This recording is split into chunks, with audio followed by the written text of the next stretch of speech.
It is. We're live now. People thought we were going to start in 10 seconds, but I lied. Okay. I am always slightly concerned by that archive warning. Oh yeah. Yes. I haven't seen any mentions of this yet, but I mean, the story is young. Yeah. The story is very young. And probably dead. Still don't know. I was editing a bit today, and I still don't know where Dylan got the idea that Bright Roar has the word Bright Roar engraved into it. He said it's something that George R. Martin said in an interview. I know, like I tried to look for the interview and I couldn't find anything. I have no idea myself. Yeah, I'll have to look for it later. Otherwise, I'm just gonna assume that it does not exist. Anyway, Ryle, device is not connected.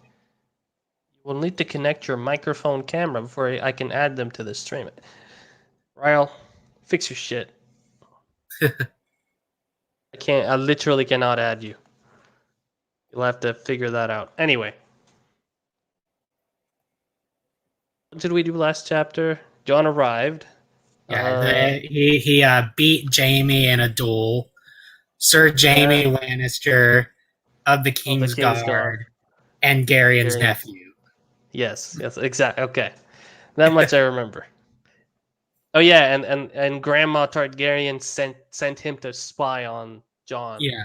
In the first place. And Jon gave Bright Roar back to Tywin and was really rude to Tywin. Yeah, and then left. Yeah. No, I'm sorry. It's not Tywin. It's the great Tywin Lannister. Yes. And then he got an urgent message from Kyrena, decided to eat lunch and walk to where she was instead of getting a horse. Oh yeah, that's right. We thought everybody was gonna die, and then it was absolutely not. It was just Ghost being a nuisance. Yes, he peed on her. He peed on her. He peed on her after he showed up. Oh, yeah. He just at Ryle in the private chat.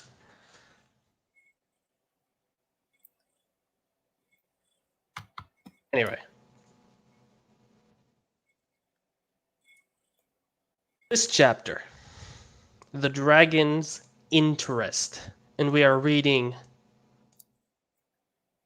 The Rise. It never gets old. It doesn't.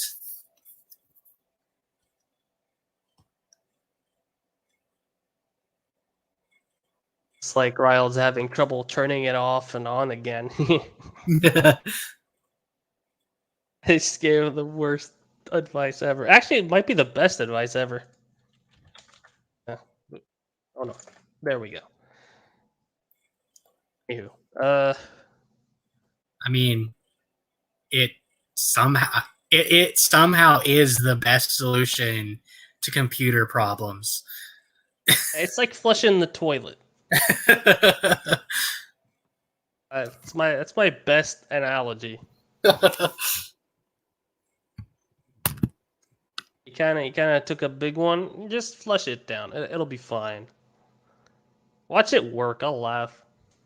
Anywho, what does Dirk have to say to us in his notes? Bit more focus on Jon and people's thoughts on him in his chapter. Bit more focus? But wasn't he already focused enough? Needed for the story to progress. Plus, it is a Jon-centric fic, so I've kind of got an excuse. Wink.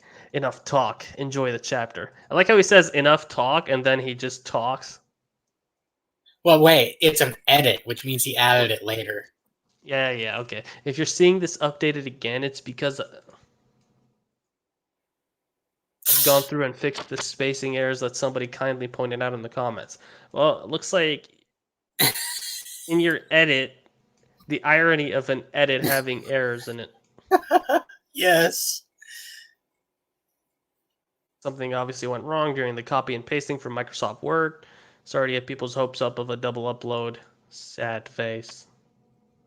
See the end of the chapter for more notes. Oh God, thank you God for this. Oh God, no. Why? We start off with Ned. It's gonna be more John centric. And we start off with Ned. All right. It's not him talking, so we got that at least. I don't have to start with the French.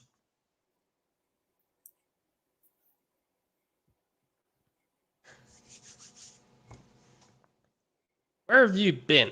He heard Arya say loudly as John walked into camp. She sounded annoyed, even if it was muffled by the bread she'd just shoved into her mouth.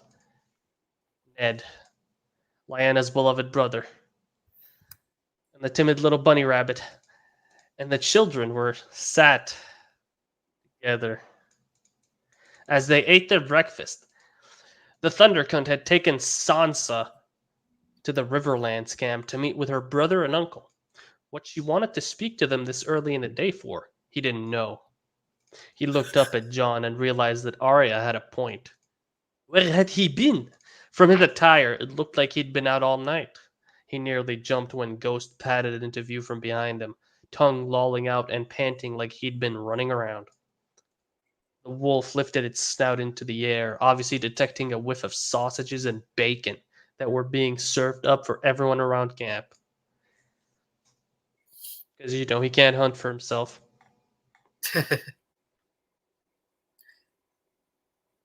Looks like a dirty stop out to me. Ha! Oh yeah, it's Great John. Yep, it is Great John. You heard Great John bellow out from across the camp, a few people chuckling and groaning with the volume of the man's shout. Pretty sure his bannermen would not groan at him. Yeah. John just sat down next to Bran with a groan. He ruffled the boy's hair as he reached for the jug of water on the table. He poured a generous amount into a mug and necked the whole thing before filling it back up again. He looked up at everyone as he finally finished pouring. I've just been out, that's all. Been out in the woods with this one, he said as he nodded towards Ghost. The wolf currently sat in between Bran and Rickon, receiving ruffles of his fur from the two boys. John grabbed a sausage and tore it in half before giving a bit each to Bran and Rickon. He nodded towards the direwolf.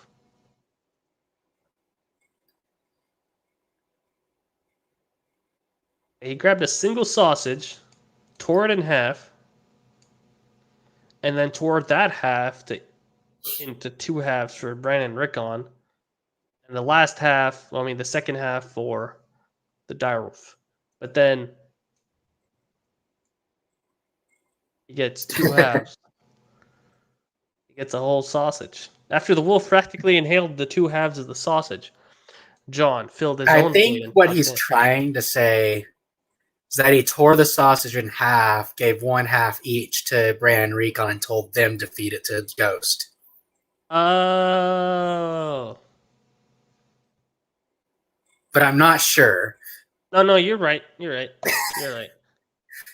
It's the nod. He nodded to you should okay. When you write something like this, it should always have should say something like conveying his intent without words, something like that.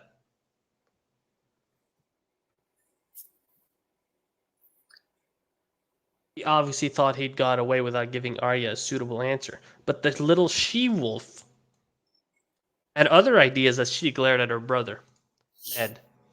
Lyanna's beloved brother, the timid little bunny rabbit, just kept quiet as he should and watched on. John was more receptive when it was Arya poking. He just closed up whenever it was him. I suppose he had an excuse for that. I'm not the most open when it came to John poking around either. You forgot the French. Arya. Oh shit, you're right. I suppose he had an excuse for that. I'm what? I just noticed this. I did not think I'm not the most open when it came to John poking around either. Hello, TG Flame, sorry. Arya stabbed her fork into her food as she looked at her brother. By the looks of it. Back to this. She didn't look best pleased about something John had done. He never came Back to back after that your lip too. was never came back after. Something John had done. Oh yeah, you're right. You are right. He does that. Okay, so it's the two things: look, something. Never came back after you left with Sir Jamie of the Kingsguard, Garion's nephew. I thought we were gonna spar after dinner, but nobody knew where you were, she said. John winced in response as Ned's blood froze. Sir Jamie of the Kingsguard? Why was he with a member of the Kingsguard? Who did Sir Jamie of the Kingsguard take him to? So many questions running through his mind, so many possibilities to choose from. His inner turmoil must have been all over his face as John looked at him for a second, huffed, and then looked back at his sister. I like how I corrected it. Oh, it's Kill. I didn't recognize you with the name that is not your own. Hello. Welcome. Ryle's watching this on YouTube. I'm sorry, Ryle, buddy. Hopefully you get your stuff fixed in the future someday. Sorry, little wolf. We'll spar after breakfast to make up for it. Is that fair? He asked as he mopped up his runny egg with his bread. He turned and looked at his two brothers. You and Rickon can join us as well if you want, he said to Bran as he winked at Rickon, who was sneaking Ghost another sausage. Too many actions here. It addresses someone, then winks at someone else who is already doing something, but he doesn't. All in one sentence. What was he doing with Sir Jamie Lannister of the Kingsguard and Garion's nephew? Oh, no, shit. God damn it. What was he doing with Sir Jamie Lannister of the Kingsguard and Garion's nephew? He kept asking himself. Sorry, John. Uncle Blackfish is training us after breakfast. Uncle Blackfish?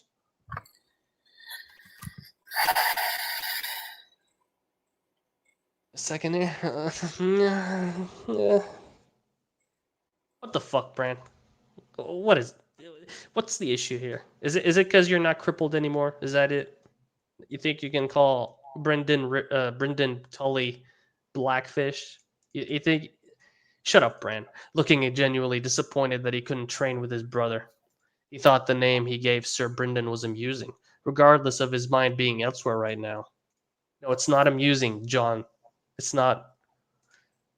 I'd get him all to myself then. Wasn't All the right. blackfish given to him by his brother as an insult, and then he It's an embraced insult. Well, I mean, yeah, he did embrace it, but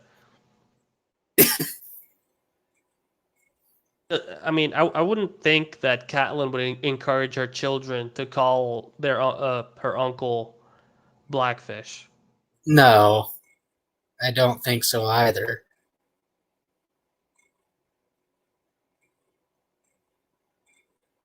If he can teach Sir Jamie Lannister of the Kingsguard a couple of things, then think what he can do for me. She seemed to say to herself as she shoved another piece of bread into her mouth, eager to finish her meal and drag her brother off. What? He turned to Arya and patted her on the back as she started coughing with how quick she was eating. Wait, is this John or Ned? It's Ned, because he's asking about... Okay. Slow down, Arya. You'll choke to death, then there'll definitely be nurse. There will, not they'll.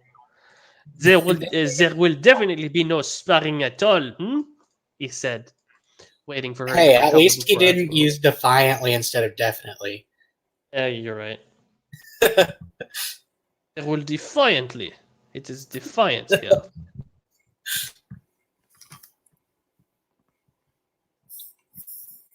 What's this about Sir Jamie Lannister of the Kingsguard? He said to her, looking back and forth between her and John. John was too busy cleaning his plate with a piece of bread to acknowledge him. Same shit. Instead of this, you put a comma and then type who. John beat him in a spar yesterday, Arya answered straight to the point as she reached for a cup of water. John beat the king's guard. Okay, no. This is dumb. Not that he beat a king's guard, but that this happened yesterday and the And Lord this is Paramount, the first that Ned is hearing about it.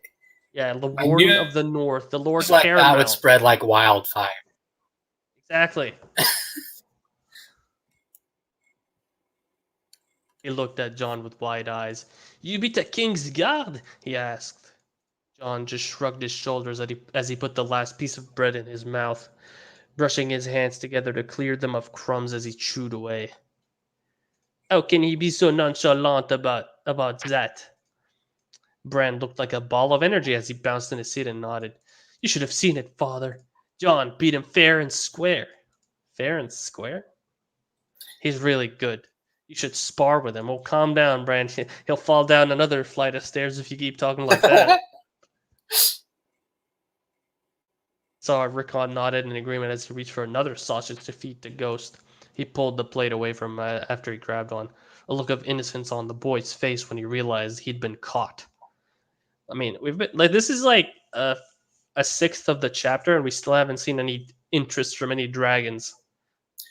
Right? John placed his mug back on the table after he'd taken a sip. I don't know about that, Bran. Can't have him getting hurt now, can we? He said as he Ooh, looked directly into Ned's eyes. That felt like a threat. it probably was. I think it's fucked up that he's like threatening the dad in front of his kid. Yeah. This is supposed to be the main character it Dirk is trying very hard to justify his attitude. And here he is threatening his uncle in front of his own children. Uh, his uncle's son, yeah, exactly. He knew John was gifted with the blade, but he didn't know he was that gifted. A seasoned knight from White Harbor was one thing. A member of the King's Guard and one of the most revered fighters in the realm was completely different. How little you have faith in your own knights, Oh God, yes. your Ryle's your own comment. bannermen. Yes, puberty hit John in a good way, of course. Thank you, Ryle. It That's hit John hard in a good way. he's right. It did hit him very hard. He didn't get it hard because pee pee.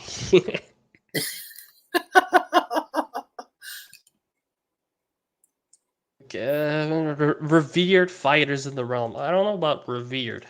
People will talk. That was the last thing he This is wanted Ned concerning speaking. John. Oh yeah, you're right. People will talk. That was the last thing he wanted concerning John. It would attract a large amount of attention if the wrong people found out. And the royal family were the last people he wanted to find out about this. Oh, we get it. They're gonna find out.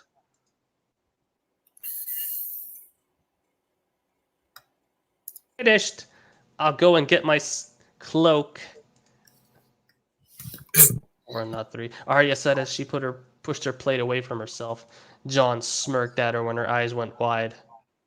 He was too distracted with his thoughts to even realize what she'd nearly just said. She took advantage of this and bolted off towards her tent, a guard following her as a precaution. Wait. If she wants to spend time with John, knowing that he beat Jamie in a spar, and John offers the other two children to do this, and he even offers for her to spar, and she says, "I'll get it all to myself." After they say they aren't training with him, Yeah. and he does not realize what she said. Also, would it not, when she switches from saying sword to cloak, I feel like a dash would have been the more appropriate punctuation there. Oh yeah, So she's definitely. cutting herself off and changing what she's saying. Yeah, let's fix it. I The don't like the looking at this. What's up?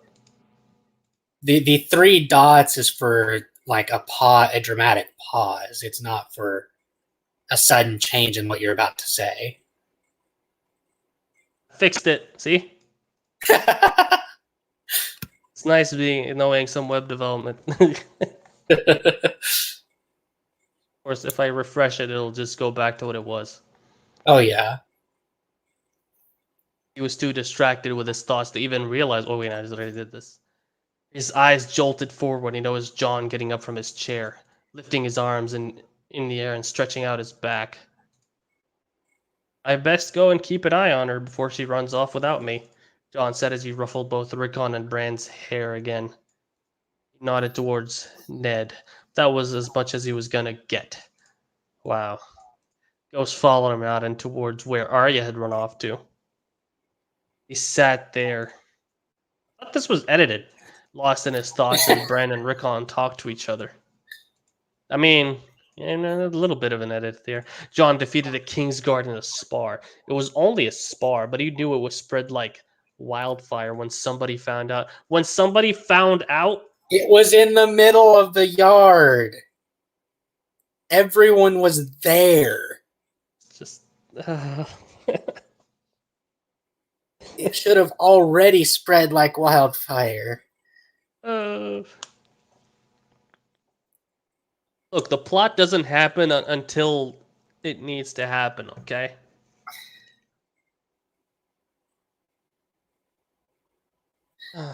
This is depressing. People don't just beat the Kingsguard, whether it be a real battle or a training session. It took something pretty special to be one of the Sacred Order, and people always took an interest in special things. Didn't he kill a Kingsguard? Yeah.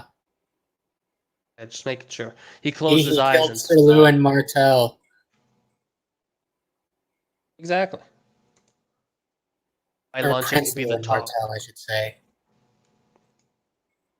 Yeah, because he is a Martell. You're right. Yeah. I always get that confused. I thought if you become a Kingsguard, you forsake your titles, but then they still call him Prince Lewin Martell. You're supposed to, but obviously there are exceptions made. Of course. The only thing he Because I could don't think appreciate. Sir Arthur Dane should have had a claim to Dawn if he was forsaking his family when he joined the King's Guard either. Huh. I mean, if he had Dawn before it, Yeah. I mean, we don't know how enough does about that. exactly? I know. From what I remember, Dawn is more like whoever's worthy of it will use it. So like if even if Arthur survived until the end of his life, Dawn would have still passed on to House Dane. Yeah. Starfall. I like saying that of Starfall. They called Starfall before the star fell and gave them the sword. I have no. I doubt it. I think they built the castle over that area.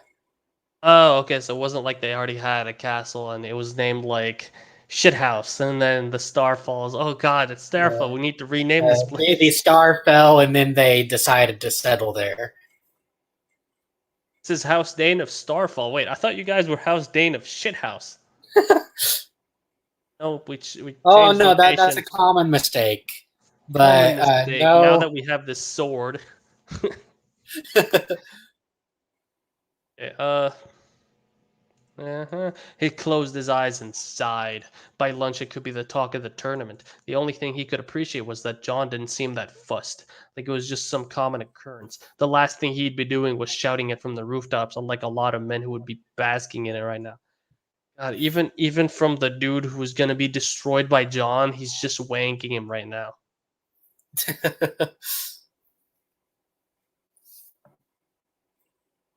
You know, Dirk is really confused when he's writing this. Like he's trying to get us to hate Ned, but at the same time, he's showing that Ned cares about Jon. Yeah. Lord Stark, he heard somebody say as he opened his eyes. He looked to his left and saw the Thunder Cunt, Sansa, Jane, and the person who had called out his name, the Blackfish. Bran and Rickon looked Sir Bryndon's way as well, and he saw them both smiling. He stood from his seat and held his hand out. The experienced knight grasped it and gave him a strong handshake. Handshake. Don't they like do the arm grasp? I don't As the girls actually sat down at the remember. table. I don't know either. I mean, technically, he should be like doing a bow or a kneel. Yeah. Catelyn was eyeing the plates that had been left by Jon and Arya with annoyance as she stacked them and moved them to the end of the table. Sansa and Jane seemed to be having a conversation all to themselves as they sat down at the other end. Wow, okay. Sir Bryndon, nice to see you again. Nice to see you again. Ugh.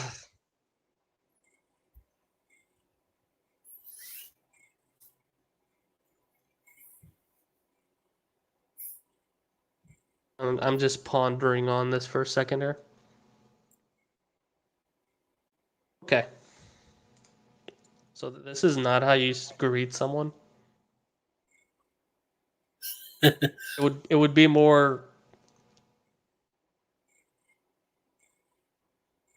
something like Sir Bryndon. It has been a long time. And then you get the guy agreeing, and then they say, "When was the last time?" And they reminisce, and then after a few seconds of that, then he says, "It's good to see you again."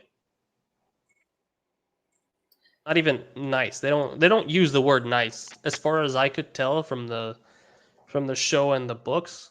I don't remember Yeah. they using the word nice in this particular turn of phrase.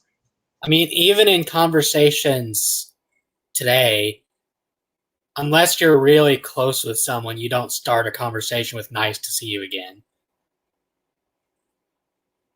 I just say hello. Okay? Like that's like if you're greeting family that you haven't seen in a while, you give them a hug and say something like that. But not it's not a common opener. Yeah. I won't keep you, Lord Stark. Oh, he doesn't even return the greeting. Just come to fetch these two. I'll have a pair of worthy knights return to you in no time. In no time flat, or your money back, the man japed as he winked at his two sons. He nodded But as he wait, looked at. there's more. There's more. Order now, and I will even turn your daughter into a lady. Get my drift. He nodded as he looked at Bran and Rickon. You best be good for your uncle. Do you hear? He's your great uncle, you little shit. Wait, no, no. You best be good for your uncle. Do you hear? He said as the two boys nodded in the affirmative before bouncing up from their seats. I would have also trained Arya as well, but my niece doesn't approve. She is gonna be a handful when she's older, Cat. He said as he stroked her Okay, on the forehead. no. Wait, no. Sir Brendan would not offer to train Arya. Yeah, he's a knight of the seven. Yeah. It's okay in the north and in Dorne, but in the rest of the Seven Kingdoms, no. Have you ever read The Ladder? I have It's not. like a it's like a self-insert gaming fic Oh yeah, into I tried Age. to start that and there were just too many continuity errors in the first chapter for me. I think the guy just wait, what do you mean? I don't even remember. I just knew that I just remember that couldn't get past it, so I dropped it. Oh, I mean, I read it. It was a little bit weird at first, like kind of awkward, especially like with how he talks to the lords, etc. But I did like in terms of the basic ideas, I did like it Yeah. because Like the seven will never approve of because he ends up delving into old gods magic, and so the seven decide.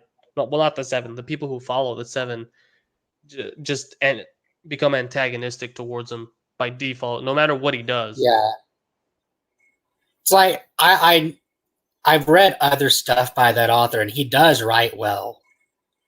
Like he wrote the Aragon Fix Stronghammer, I haven't read that. which it's a self insert into Roarin, and it's up there in one of my favorite inheritance cycle fics.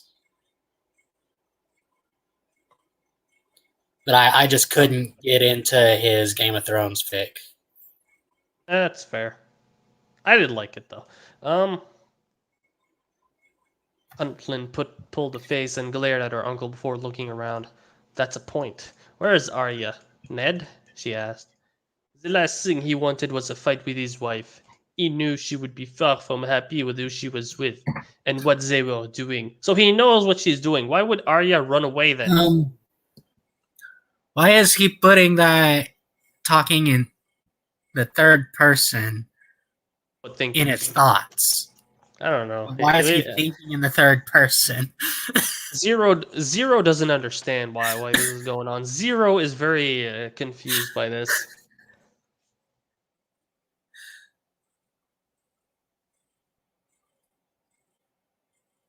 Okay. She's gone with Jen. No, it's Recon.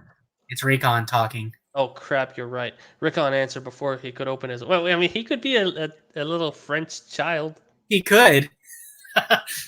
Ah, je suis like my father. I am like Papa. Papa. She's going with John. He's gonna teach her sword, just like Uncle Blackfish is with us. He said as he bounced up and down with excitement, unaware of what he just started with the adults. Rance seemed to lay it on even thicker as he spoke. He beat Sir Jaime in a spar, and now he's teaching Arya some of the moves he used on him. He said as he looked at Sir Brendan. The veteran knight held a passive face in response, but Ned, the timid little bunny rabbit, Diana's beloved brother, could see the annoyance behind the man's eyes. He didn't dare look to his right where the thunder cunt was sat. He could practically feel the heat of her ire coming off of her. I think that's the ire of us having to read Was Sad again. Yeah. I honestly feel like I'm a steam engine and just every few minutes I gotta just put some more water in so I don't overheat. Really didn't help. Oh, it really didn't help his situation out when Bran was telling everybody about Jon defeating a Kingsguard either. Good for him. Now let's go, you two. I want to see you sweating like pigs by the end of our session. Whoa. Buddy. Hombre. Amigo. Bud. My Pal. guy. The fuck? Sir Brendan said to Bran and Rickon. The two boys started walking off as the Blackfish followed them out of the northern camp.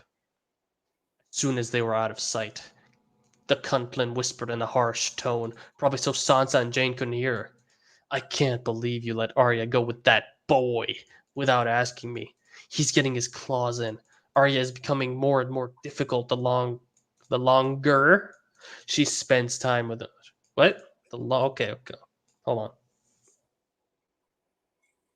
The long she spends time with him. Hold on. I thought she was whispering. How is she growling now? She transitioned, obviously. Yeah, like halfway through, she just decided that she didn't care that they could hear it. She went like she was whispering here. She went from a harsh whisper to a menacing growl. Like that boy, without asking me, he's getting his claws in. Like it's Batman all of a sudden. Arya's becoming more and more difficult the longer she spends with time with him. Where's the Joker? Where's Rachel? Where is she? He sighed. He wasn't having this conversation for the thousandth time. Calm down, Batman. Rachel is helping her learn how to use a No, sword. no, It's fine. no. It's not Batman. It She's Batman, and he's the Joker. I had something clever to make her name, and then I lost it. It was on the tip of my Woman? tongue. Oh well. You'll remember it. I believe in you. I'll remember it when the stream is over. That's fine. I'll put it in the description after. Like an extra note. This is what Myth forgot. Calm down, Cat. He's helping her learn how to use a sword. It's fine. Was this really edited? He said, unwilling to even entertain her when she was like this. If she's unwilling to entertain her, he wouldn't have told her to calm down or said it's fine. He would have said, Enough, Cat. enough. Or he probably wouldn't have even used her. Yeah, just enough, and left. Calm down. I won't calm down. This boy is hell-bent on ruining our daughter. How will we ever find her a husband? I said enough. Wait, no. I said enough, he said in a harsh whisper, loud enough for Sansa and Jane to sneak a look at them. Well, I mean, she was growling right here. Her growling didn't draw Sansa and Jane's attention, but Ned's harsh whisper did. I guess the Cuntlin is used to growling. Like, everybody's used to her growling. I guess. That must be her natural tone. Of course. She's... God. I would tell her, good morning, my love. And she's like, good morning. Where are the children? The children are practicing right now. Bran managed to hit the bullseye today. That's amazing. Let me go see my son and give him a hug. I'll bake him a cake. Get that bastard out of my castle. Exactly. She transformed. Like, you know, when he was marrying her, she was fine. When she found out he has a bastard, her voice suddenly changed. I'm going for a walk. I'll see you later, he said as he stood up and walked off. His personal guard, Sir Roderick in this case, as opposed to the captain of his household guard, Jory, following him out of the camp. He didn't see the death glare his wife burnt into his back, or the concerned look on his daughter's face. And there's so now okay, this dragon. All right. Now we got a dragon. All right. Just drink some water here. So it doesn't look like I'm going to be losing my beard after all. Didn't reach the point of the donations. The last update that I've seen is they're at $380. How much do they need? And $1,000 for me to cut off my beard. $1,000 US? Yeah. And the deadline is they stopped taking donations on campus this week, so. And just for curiosity's sake, if I like contact their emails, hypothetically speaking, and said I could send you some money through PayPal. Hypothetically speaking, I couldn't stop you, and I would be obliged to follow through. I'm just kidding. I know. I don't want you to cut the beard off. Dylan's been begging for the link to the PayPal. Well, you know what? Reason. Dylan is not here right now. He's too busy ignoring us again. He's such a flake. Ryle has an excuse. Dylan gives Noah such a hard time for flaking, and here he is, the biggest flake of them all. Yeah, you're right. Oh shit, Noah, that's right. We might as well give him access back to the memes channel. Permissions. The Noah Constrictor view channel. Save changes. Now he can see it.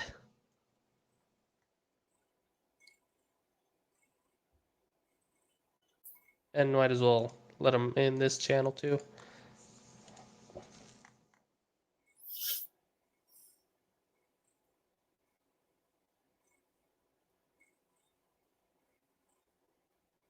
In here.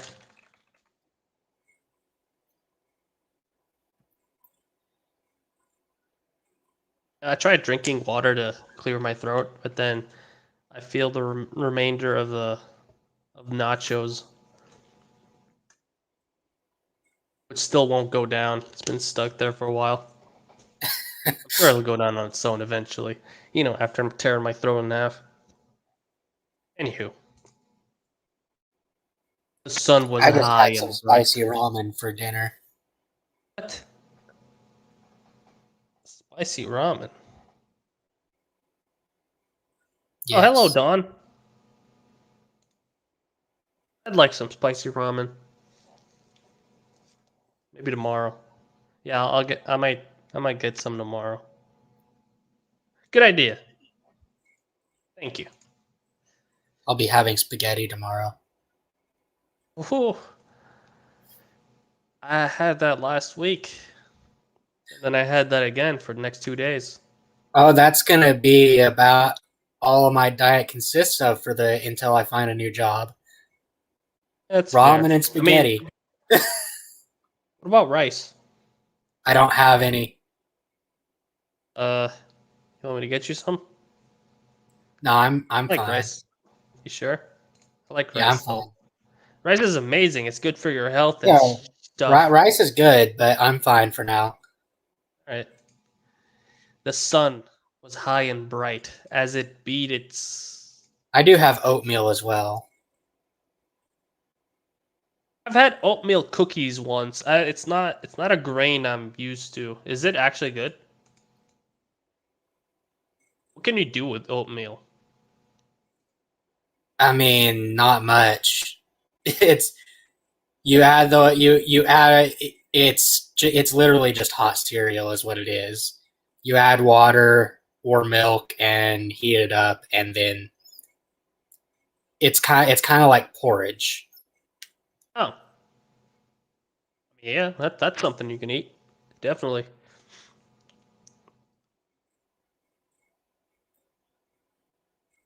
I should um I should start incorporating flour into my soups because I haven't been. Like I could just thicken soups that way and get like they'd have more energy. Sky was clear and blue without a cloud in sight. I mean, if it's clear, then there is no point in saying this. Yeah, It was the but perfect weather repetition is for repetitive. yes. It was the perfect weather for a picnic. Picnic. Picnic. Picnic etymology. I was about to get ourselves a picnic basket. Hey, boo boo. What the fuck? Wait a minute. Look at who Yogi we have in Bear. this. Yes. Dylan's on. Should I add him to the stream? Great abandoner. Anyway, a picnic. Mid 18th century. Yeah, this is a Renaissance term. And Marjorie completely agreed with her. As at the Rose of Highgarden's suggestion. Why is the Rose of Highgarden italicized? They decided to The invite a same couple of reason ladies. Master M and Kirena are italicized. I thought it's because they were Japanese. No, he just likes italicizing random words. You're right. They decided to invite a couple of ladies that were present at the tourney. Oh, some ladies, huh? So currently it was her, Marjorie, little Alice, and oh, the baby Alice, Lady Sansa, and her friend Lady Jane. Lady Jane? I thought she was the daughter Jane of is the. not a lady. She's definitely not a lady. Did Oh, and Dylan Dylan walked off. left? Goodbye, Dylan. Dylan has flaked. Flaked. He became worse than Noah. He joined and then left. He, Like, Noah doesn't even show up. This dude just shows up and then decides to leave almost instantly. Like, this is the even worse insult. He didn't even say anything. Yeah, he's too good for us. That's what he thinks. No one thinks this for long. Anyway, Lady Jane, Lady Marcella, and last, but certainly not least, Lady Miranda. Lady Miranda. I think it's Miranda Royce, the Oh yeah, real, the chick with the chubby and the boobs. busty woman that talked to John. Of course, her. The seven of them were making their way down to the edge of the God's Eye. That's not how you write God's Eye. Where Marjorie had already spotted just yesterday. Okay, hold on. No. This is quartermaester.info. Let me just check real quick here. Just King's Landing is here, so Harrenhal is further north. How close is Harrenhal to the God's Eye in terms of a walking distance? Oh, it's pretty close. And again, Harrenhal is massive. Oh, hey, Dylan's back. Hello. Okay, welcome Oh, back. he speaks this time. He speaks. He deigns to speak with us. I know your existence is meaningless without me, and you spent the entire stream crying. But be relieved, for I have come. You know, it would be a little more impactful if I didn't hear your chair squeaking in the background.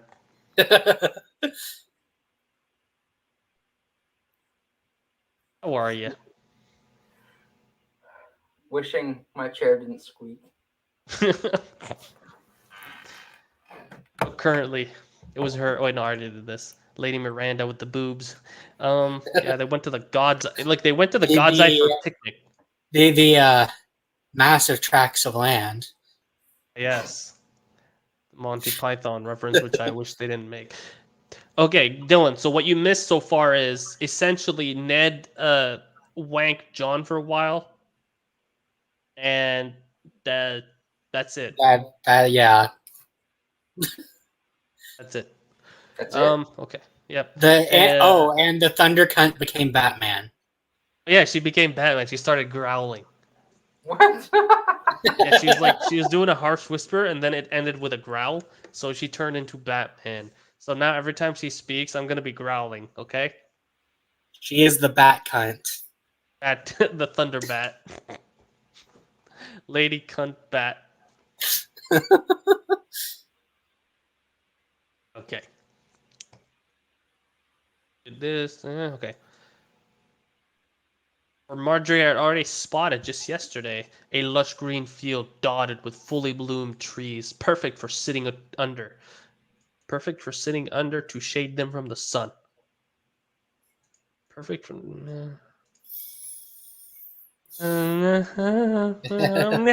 Okay. With them were two Kingsguard that were assigned to the three princesses. Why not three Kingsguard to three princesses? Sir Loris and Sir Jamie of the Kingsguard and Garen's nephew were the chosen one. Oh, one more thing. It's the next day, and somehow word has not spread that John beat Sir Jamie of the Kingsguard and Garion's nephew in a duel. Wait, what? Yeah, he beat him in a duel in front of everyone, but word has not spread and yet. Then Arya blurting it out at breakfast is the first Ned heard about it. Yep. And then he was panicking about what if anyone else hears about this? What if people start talking? Dylan was having a good night, eating pizza with a bunch of people, and now I've ruined his night. You're welcome. Well, at least I have something to keep me entertained. Yeah. I'm Chosen ones. I'm betting another fic. I mean, which one is it this time? Well, it's less complete betting, more just the fight scenes, to be honest. And it's an How bad are the fic. fight scenes? What? How bad is it? It's pretty good, and the fight scenes are decent, but they could be a lot better. See, you know, you say it's pretty good, but I mean, this is... You wouldn't like it. Oh, okay. So it's... You might like Eh, it wouldn't. I don't think it'd be to your personal taste, but the writing is good, Oh, and it's not harem. I knew exactly what you were thinking. what fandom is it? Avatar: The Last Airbender. Who's the main character? Zuko. What's the general premise? A rewrite of after Avatar. What's after Avatar? They made comics, but Zuko turned into a wimp and an After indecisive. Avatar? Huh? He turned into a wimp in this comic thing? Yeah, in the comics after Avatar, he was very indecisive and yeah. Cool. Okay. Okay. Is he like Jon Snow levels of decisive now? No. Oh. Okay. That's fair. Anyway, I'll link it. Sir Jaime Lannister of the Kingsguard and Garion's nephew and Sir Loras, who doesn't matter, were the chosen ones for this outing. Especially since Sir Jaime owed it to her. She can just say whatever she wants and he does it. The rest of the ladies had their own men. Their own men. Each from their respected household guard, two of which were carrying the baskets full of everything they needed for their outing. As they walked towards the field, she heard Lady Miranda talking to Lady Sansa, almost like she was sharing a secret.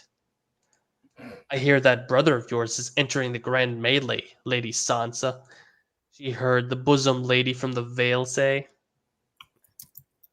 Remember, she got big boobies. She looked towards the two and noticed the smirk on the woman's face.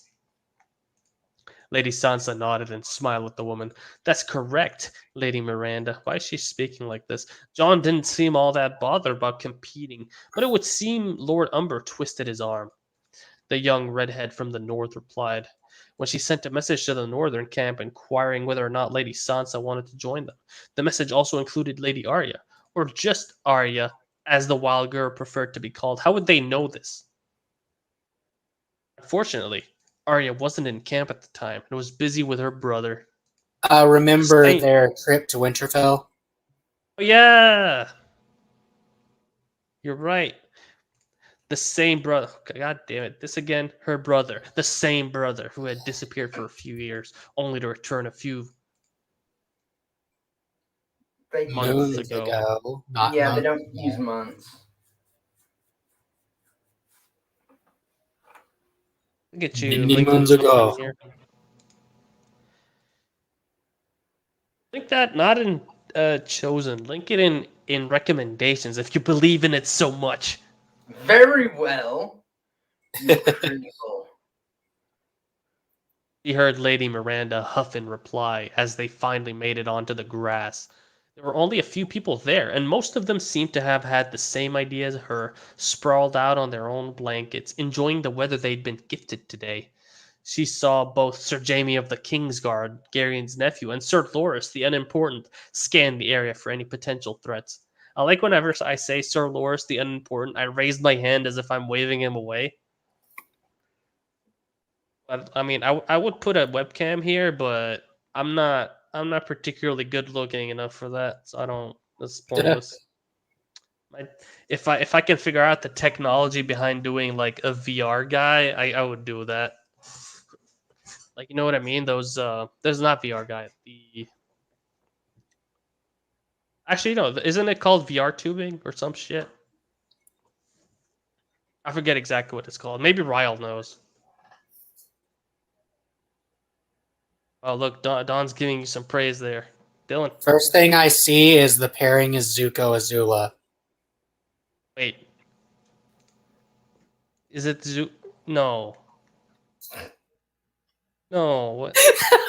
No, what the fuck?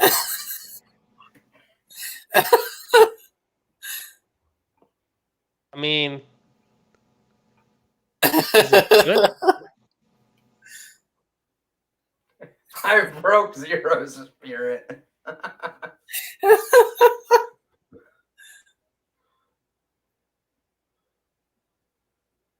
Puberty hit Zuko hard in a good way.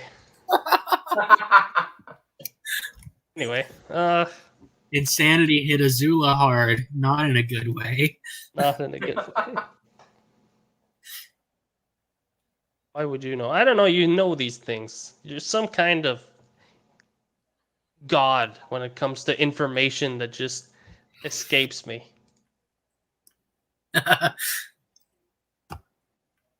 Okay. I like, I read this, and you know what I thought? Like, I felt like somebody invited Dirk on a picnic, and like as he was sitting down on a blanket and he looked around, he decided, wow, this is a good writing prospect. I should note this down, and when I get home, I should describe everything I saw here and put it in a scene. Yeah, I can see it. It seems like he does that with a lot of his scenes. Oh, I did this in real life. Let's put it into my fic. I mean, I do that too, but only if it actually can apply.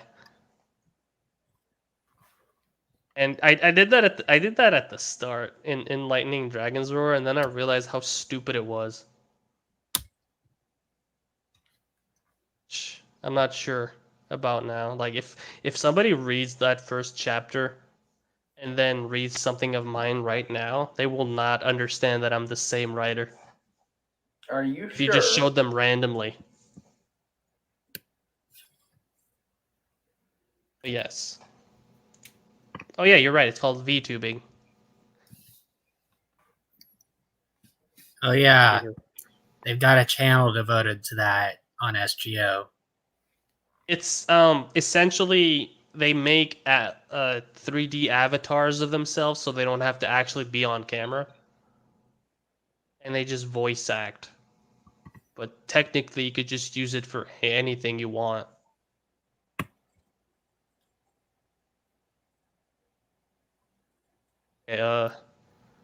She quirked an eyebrow and looked at Sir Jaime Lannister of the Kingsguard and Garion's nephew in confusion. The man had managed to escape any sort of questioning about yesterday's little situation before leaving the castle earlier. Lady Miranda's comment. Wait, did I miss something? I think I missed this entire paragraph. Yeah. Please call me Randa. The fuck? That is the dumbest nickname I've ever heard. Call me Randa, Lady Sansa. Lady Randa replied as she chuckled. I imagine it didn't take too much convincing for Lord Umber to get your brother to compete. He seemed in his own element yesterday from what I saw. Isn't that right, Sir Jaime Lannister of the Kingsguard, Garion's nephew? She said, the last part spoken louder and towards her knight. She quirked an eyebrow and looked at Sir Jaime Lannister of the Kingsguard, Garion's nephew, in confusion. How does she not know? Don't tell me she doesn't know. The man had managed to escape any sort of questioning about yesterday's little situation before leaving the castle earlier. Lady Miranda's comment only struck up even more questions for her to ask later. The Lannister knight coughed as he looked at her before looking towards Lady Miranda to reply. Lady It Sansa's doesn't brother make is... sense for Dany not to know this. Look, Dany Rhaenys is... watched it herself. I'm telling you this right now. Daenerys starts with the letter D. The word dumb also starts with the letter D. Therefore, Daenerys is dumb.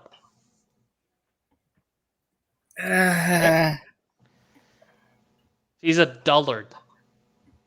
Okay? That's also another word that starts with a D, and it also ends with a D. Lady Sansa's brother is very gifted, my lady, he said. In more ways than one, came her quiet reply, but it seemed like she was saying it to herself more than anybody else. She walked a little closer to Sir Jaime Lannister of the Kingsguard, Garion's nephew, as they walked further along the field. What was she talking about, Sir Jaime Lannister of the Kingsguard, Garion's nephew? I should stop saying that. Ryle, Dany just kind of forgot. Oh no. Oh, hey Dylan, remember season 8? Dylan? Season 8, right? Are you excited for that new show that's coming out? It's probably not going to be at all like season 8 was. No. I'm not excited either. Have you met Lady Sansa's brother? She asked in hushed tones. She looked over towards Lady Miranda, who was no, I'm sorry. She's Lady Randa, okay? Okay, she's Lady Randa, who's now chatting with Marjorie. Sansa was currently talking with Lady Marcella and Lady Jane. Oh, does Marjorie not deserve being called Princess Marjorie or slash Queen Marjorie? She's not queen yet. Rhaegar's still alive.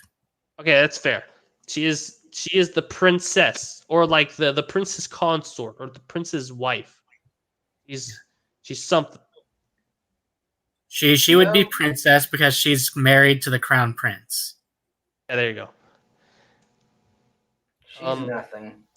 Jaime Lannister of the Kingsguard nodded, and if her mind wasn't playing tricks on her, she was sure she saw a small smirk on the man's lips.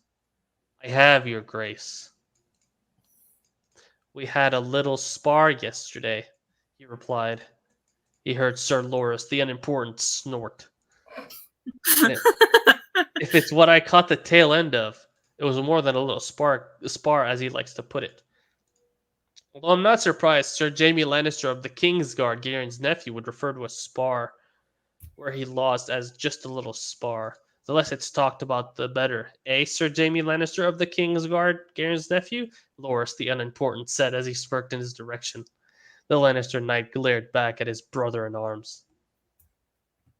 Wait, it was Lady Sansa's brother you were sparring with? She asked. She heard Alysanne giggling as Lady Miranda tickled her. This is kind of out of nowhere. Yeah. Cringy? Like it's like he forgot that the baby was there, so I have to throw something in there to remind the audience that the baby is here. Why can't the baby be realistic and just like shying away from any strangers? I mean, I have seen babies that are very friendly and I'm about not to say, so not all shy. babies shy away from strangers. I mean, it is much more common for them to do that, but it is possible. Dylan, I know that you as a baby befriended everybody on the planet, but most babies aren't like that. Okay? Oh yeah, most of them aren't. I was just saying that it's possible. Dylan's out there just making friends with like wild pigs and riding them in the forest and hunting No, but if you down put me in the arms giraffes. of a blonde woman, I would calm down. I mean, look, blonde women are a treasure, okay?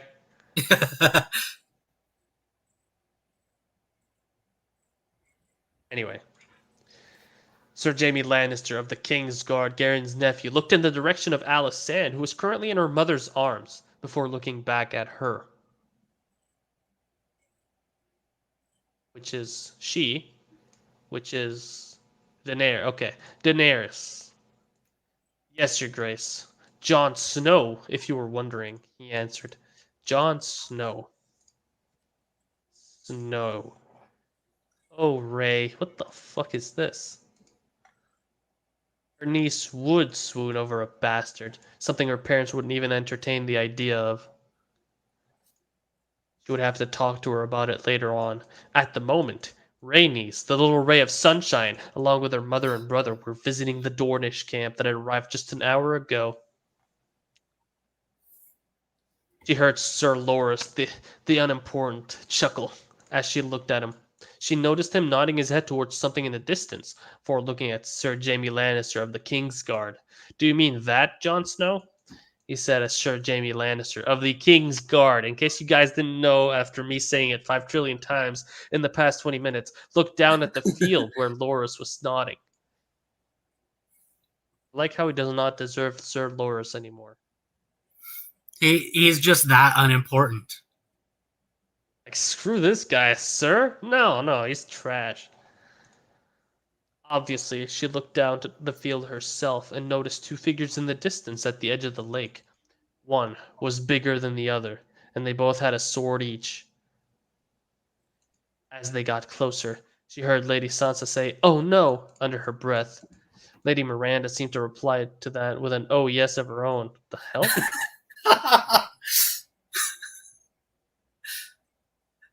I think this is a good time for a certain clip. Yes, I agree with you. Let me find it. The fuck it is? Where is it? There it is. Oh man, I'm a little tiny horny honey.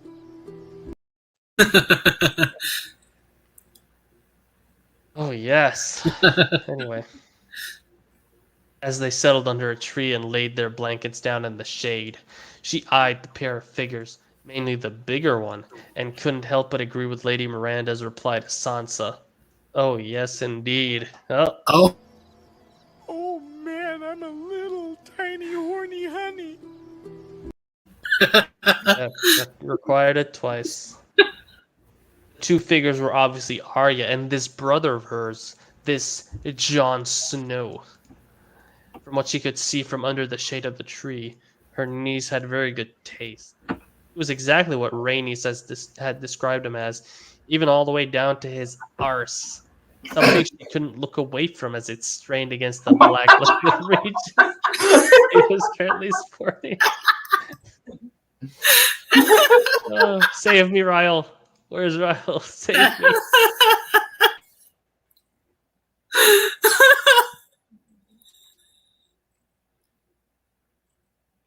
Just copy this here.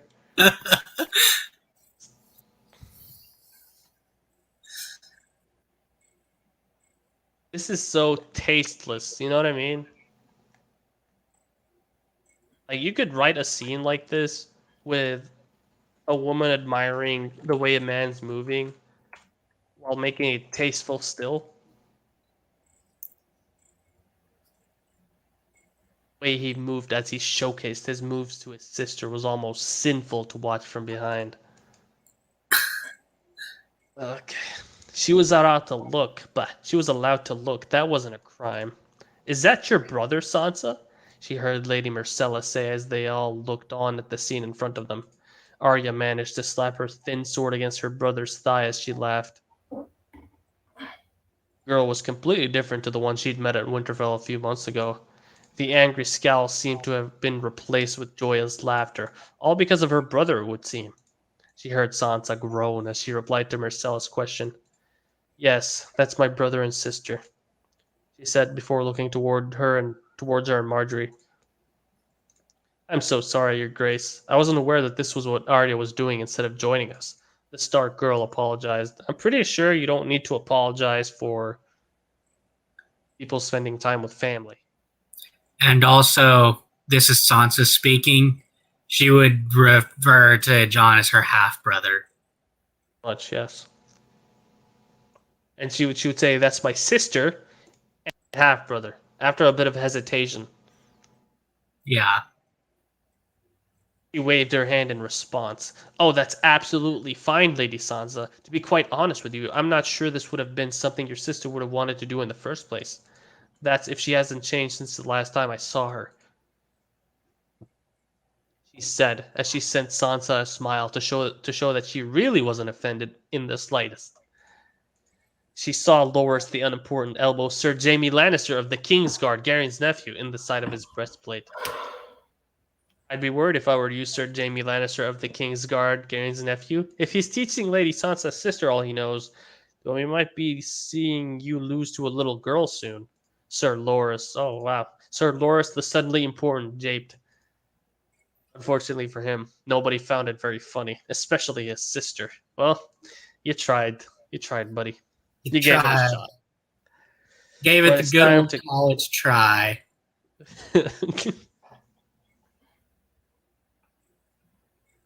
But you failed, and that's why you will lose your title. You are no longer a knight. You are a tainted. You are Loras the Unimportant. Loras the Unimportant from this day until your last day.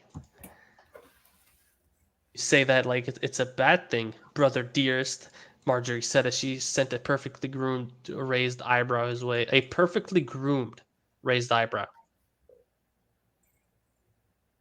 Because she's pretty. Like, in case you didn't know, it looks good. The smile on Loris's face slightly died as he saw the rest of the group weren't impressed. Well, except from Alice Sand. Except for Alice Sand. She was too busy destroying a grape with her tiny fist and laughing maniacally. Missing a letter here, Manically. buddy. Manically Missing a is a letter. word as well. Is it, though? It is. Is it? You sure? Yeah. Well, I'm going to fix this. I fixed it.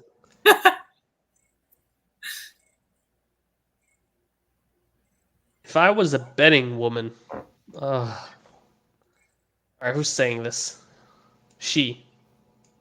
Okay, she is saying. Okay, I would say that Sir Jaime Lannister of the Kingsguard could best you rather easily in the yard, and if that's the case, then Sansa's brother over there could probably do it with his eyes closed. She added with a grin. I'm gonna guess it's Marjorie because she's adding something. Loras had gone a little gobby yesterday with her and little No, ray it's of Danny. sunshine. Is it Danny? Oh yeah, you're right. It is Danny. Ugh. And the little ray of sunshine, so he deserved a little humbling.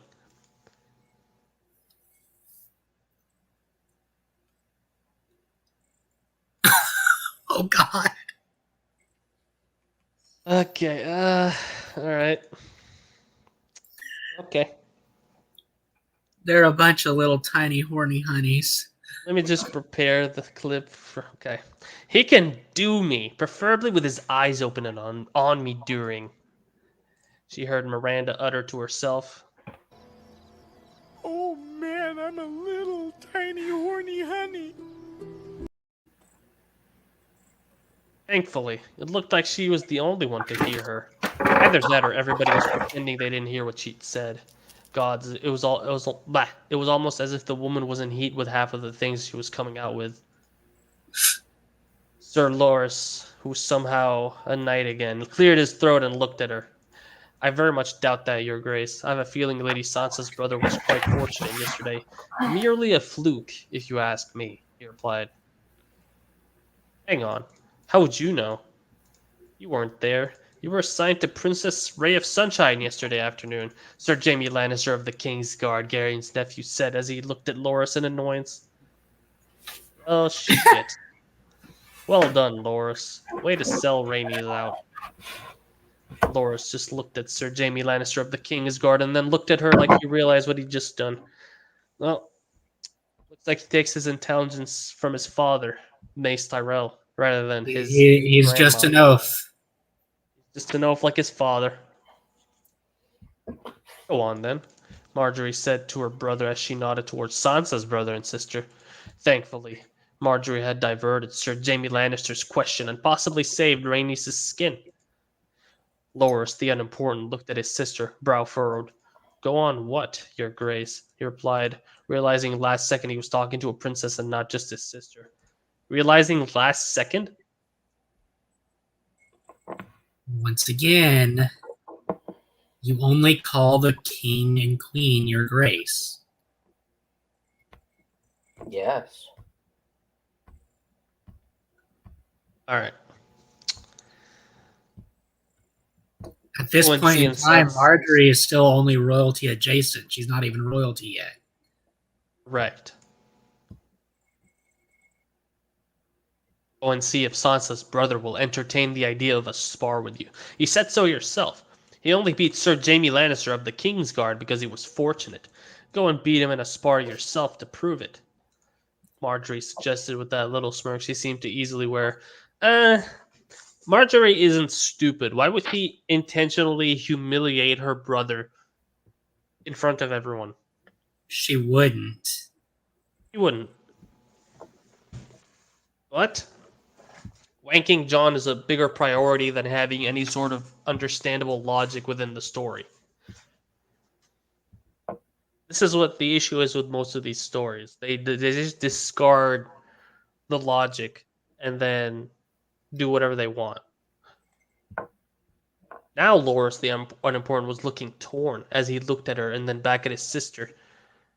As he looked at her, then back at his sister, before looking at everybody else present. He finally settled his gaze, more looking in the direction of Sansa's brother before looking. So he looks at Daenerys, then looks at his sister, then looks at everybody, and then looks at Jon, and then looks back at Marjorie. Yeah, I'm picturing him just frantically looking between everyone. Yeah, like, Like- okay, so suppose Daenerys is to his left, Marjorie's to his right, Jon is like way ahead, and he has to raise his head a little bit. So he just left, right, middle, and then what was it? Okay, wait. Left to Daenerys, right to her, then everybody else present. So imagine him turning a 360, right? Turning looking everywhere, and then he focuses at the center, raises his head a bit to find Jon, and then goes back to the right. This is why I actually like try to move around while I'm scene setting.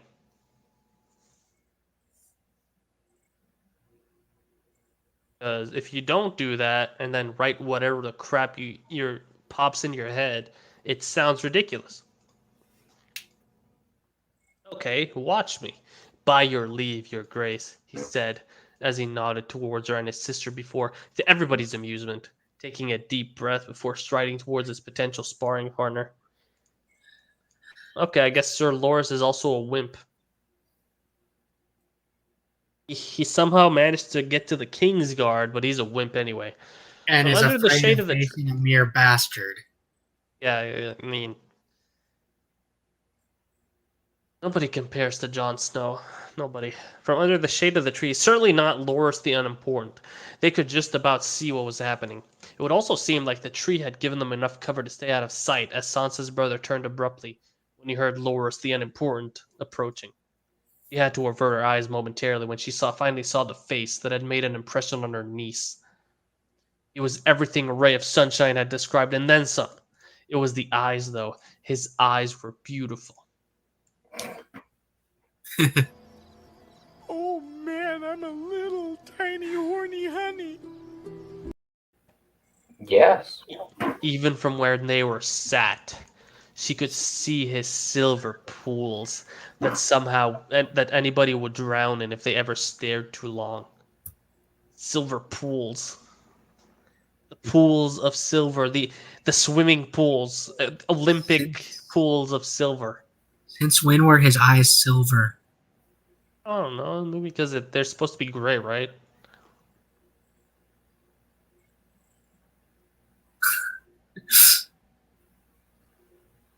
Oh, I'm doubting. I thought it was like gray with a little baby hint of purple. Wasn't it? They're a very dark gray. Yeah, okay, never mind. So dark they almost Actually, black. I don't know if we were ever given what his eye color was in the books. Well, Like we Yeah. don't Wiki ever says Thought it we was don't gray. ever get a POV of anyone looking into his eyes. true. The wiki says he has the long face of the Starks, dark brown hair, and gray eyes so dark they almost seem black. I'm guessing these are references to the Stark appearances Yeah. rather than Jon himself. But we'll see. Anywho, the silver pools. Okay. She closed her eyes and took a deep breath. This man was trouble. The good kind of trouble. Yeah, man, Oh, good God. kind, eh? Oh my. I like how Ryle's happy with saying they were sad and depressing everybody here. Thank you, Ryle. What do you want? More John? Yeah. Hair's Avada Kedavra eyes. Oh God. She was a princess of the realm. The blood of old Valyria. She wouldn't be affected this much by a pretty boy with pretty eyes.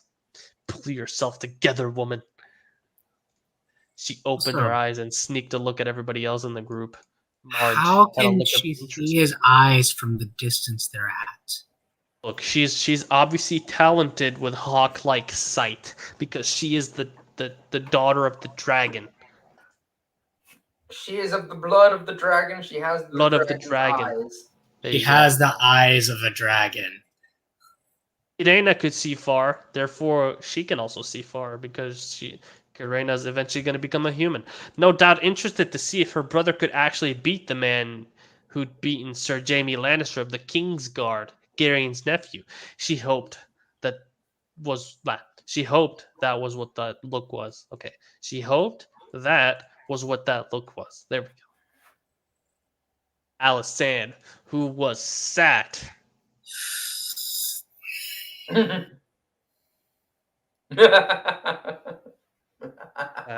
give me a second. What's that? I am not fond of this.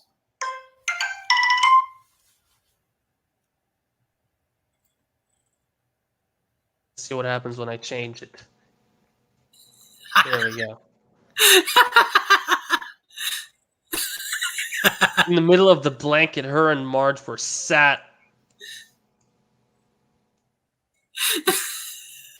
As in a world of her own, as she played with her mother's slipper, she'd somehow managed to get off her foot, completely oblivious of the effect Sansa's brother had on some of them. Well, yeah, it's a child. It's an infant at that. Toddler, a baby. Sir Jaime Lannister of the Kingsguard, Garion's nephew, had a straight face, but she could see he was interested to see if Loras the Unimportant would be humbled or not. Sansa looked a little worried. Jane was smiling wistfully. You're not a lady, get out of here. Marcella looked on with a smile playing on her face, and Miranda looked borderline predatory as she looked towards Jon and Loras the Unimportant, who had just struck up a fighting stance each. Both of them clutching a wooden sword each. We get it.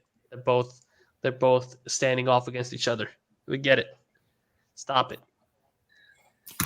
Get some help.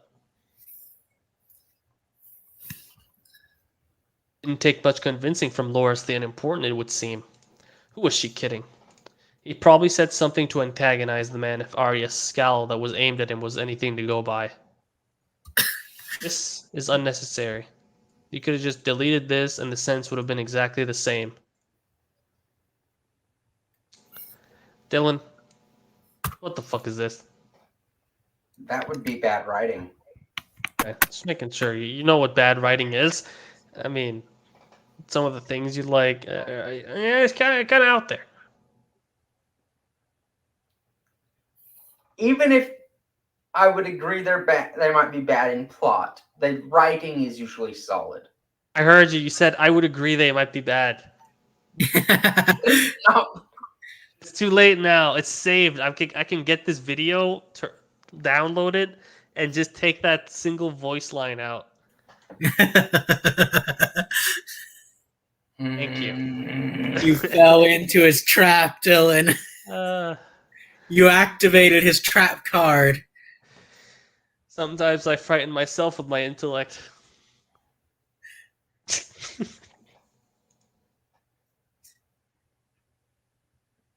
Yeah, you're right, Ryle.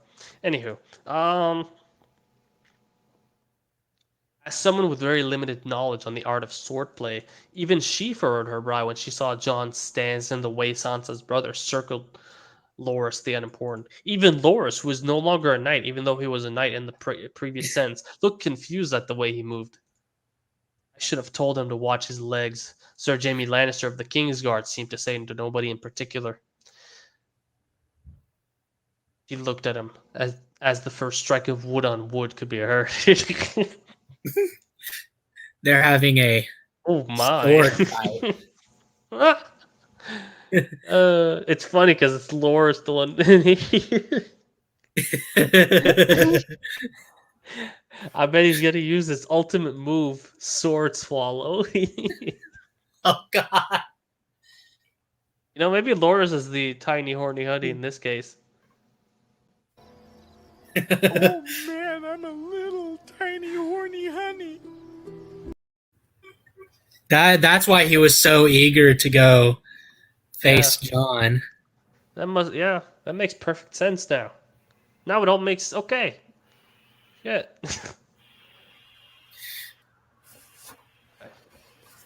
Why is that, Sir Jaime Lannister of the Kingsguard, Garion's nephew? She asked, as a gasp was heard from her left.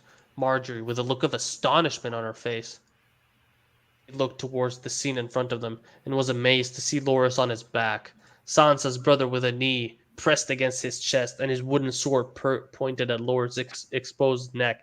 Oh my God, he's smacking his neck with his wood. He's holding him down. Something's about to happen now. He is asserting his dominance. By the way, Dylan, what did you think of this fight scene? She looks away, looks back, and he's already finished. It's brilliant. It's brilliant. What an amazing piece of choreography that we saw here.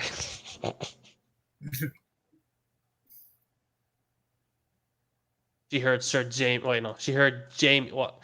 No, you need to honor Jaime. She heard Sir Jaime Lannister of the Kingsguard chuckle.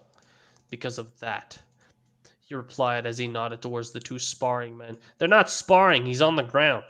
She saw the look of shock on Loras the Unimportant's face as he was held back to his feet by the men who'd just beaten him with shocking efficiency. Oh, damn. I wish I could have seen this efficiency. She also saw the proud smile Arya had on her face as she looked on at her brother beating yet another Kingsguard. She can't believe she missed it. She turned her head away for barely 5 seconds. It only took 5 seconds to defeat a Kingsguard. I mean, of course, John's just that awesome. My God, yeah, you're right. Oh my God, John. you're so fucking cool. Holy shit. Thanks for the awkward praise, Connie.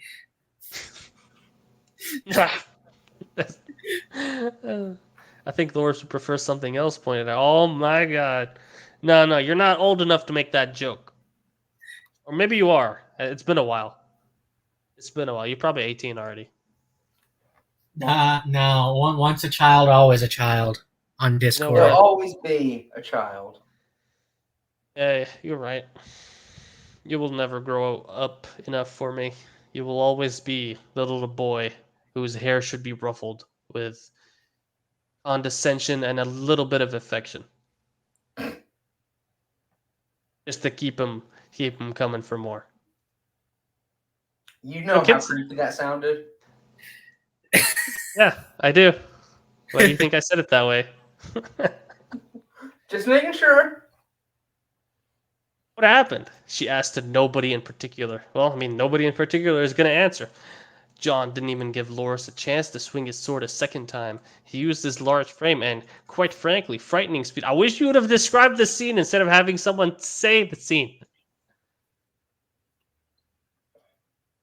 He used his large frame and, quite frankly, frightening speed to force Loras on the back foot, a foot that was already being taken from underneath him. I'm sure that's not all he took. Again, I should have told him to watch his legs, but I doubt it would have made a difference anyway. John is something special if you ask me. The spar was unfair before it even started. Unfair.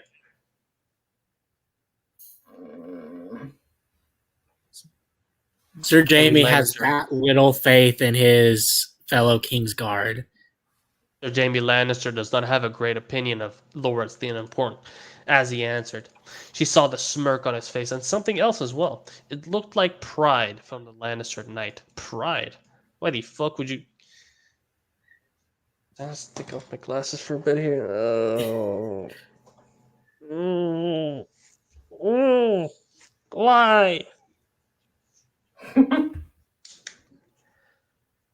I'm so glad, like, if I take off my glasses, I see nothing at all, and now I don't see the awful shit that's right in front of me. I see blurry letters. But you know it's there.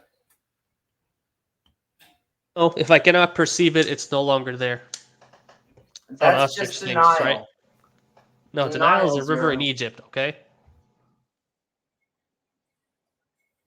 I need to send you some geography lessons there, bud, because denial is a river, all right? Yep, Jaime is now a simp. I mean, everyone has to simp for John. Except for the bat cunt. He's gonna simp for him soon enough, you'll see. She saw Loris heading back towards them. As John and Arya picked their stuff up and left, she was annoyed with herself that she felt disappointed that they'd left. Yeah, we get it, they left. That he'd left. We get it! Her mind rectified. Sir Loris, who is now a knight again after facing a strong, powerful opponent as Jon Snow, had a look of shock and disbelief on his face as he finally arrived back under the shade of their tree. Oh, you didn't know he was powerful when he beat the shit out of a Kingsguard who was arguably better than you are? He quietly moved behind them and stood next to Sir Jaime Lannister of the Kingsguard, Garion's nephew, without saying a single word. He wasn't the only one who was quiet after what they'd just seen. Sir Jaime Lannister of the Kingsguard planted a hand on the Knight of Flowers in reassurance. Don't let it get to you, lad. It happens to the best of us, he said, as he gave Sir Loris a small smile. They both jumped as Marjorie's slipper was hurled at Loris's legs. Alysanne, the culprit, laughing like a maniac. Okay, that is supposed to be maniac. Sharon, How about this?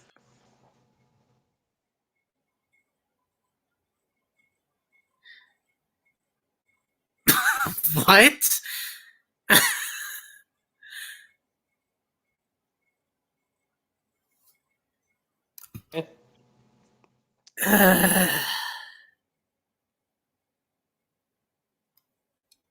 Yeah, good comment. Viserys also won't send for him, you're right. Joffrey probably won't either. Yes. Boob! She shouted in the direction of Marge's brother. Oh, gods. She picked the giggling girl and sat her on her lap. I think you need to learn how to behave, you little monster, she said as she tickled the little princess. Marjorie looked at the pair of them with a grin on her face before shaking her head and placing her slipper that Jaime had handed back to her back on her foot. The rest of the group, looking at them with amusement on their faces, mainly aimed at the little girl in her arms. Okay, you could have put a semicolon here, and then it would have been fine. Or a comma. That would have, that would have even been better. It kept her mind occupied from the thoughts of a certain man. For now. Yeah, later she's gonna have some more thoughts if you catch If you my know drift what I here. mean. Oh god. Hello, it's Grandma. Grandma. No. No, Grandma. No. I don't want this, Grandma. What are you doing, Grandma? This isn't the sort of shower I wanted, Grandma.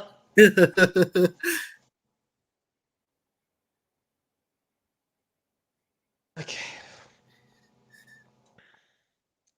On Snow. The boy made quite the impression on Sir Jaime Lannister of the Kingsguard when she finally heard what the Lannister knight had to say about him. It would also seem that he'd also made an impression on the great Lord Tywin Lannister, and that in itself was some achievement based on the Lord's ruthless reputation. Surprise has kept coming and coming when... Stop saying that. Why does Rhaella care about Tywin's reputation? She knows him personally. Yep.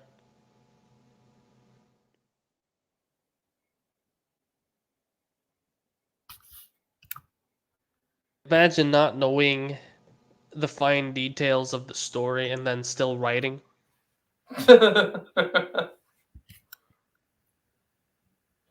Informing her on the boy's prowess with the blade. Skill. On the unbelievable journey he'd made across the Sunset Sea, the revelation that he lived with Jaime's uncle, Garion Lannister. In case you didn't know, Garion Lannister is Sir Jaime Lannister's uncle, and Sir Jaime is of the Kingsguard, in case you didn't know that, for the past few years. The fact that Garion, Jaime's uncle, was in fact alive and not dead, as most people were led to believe. Did you just gasp?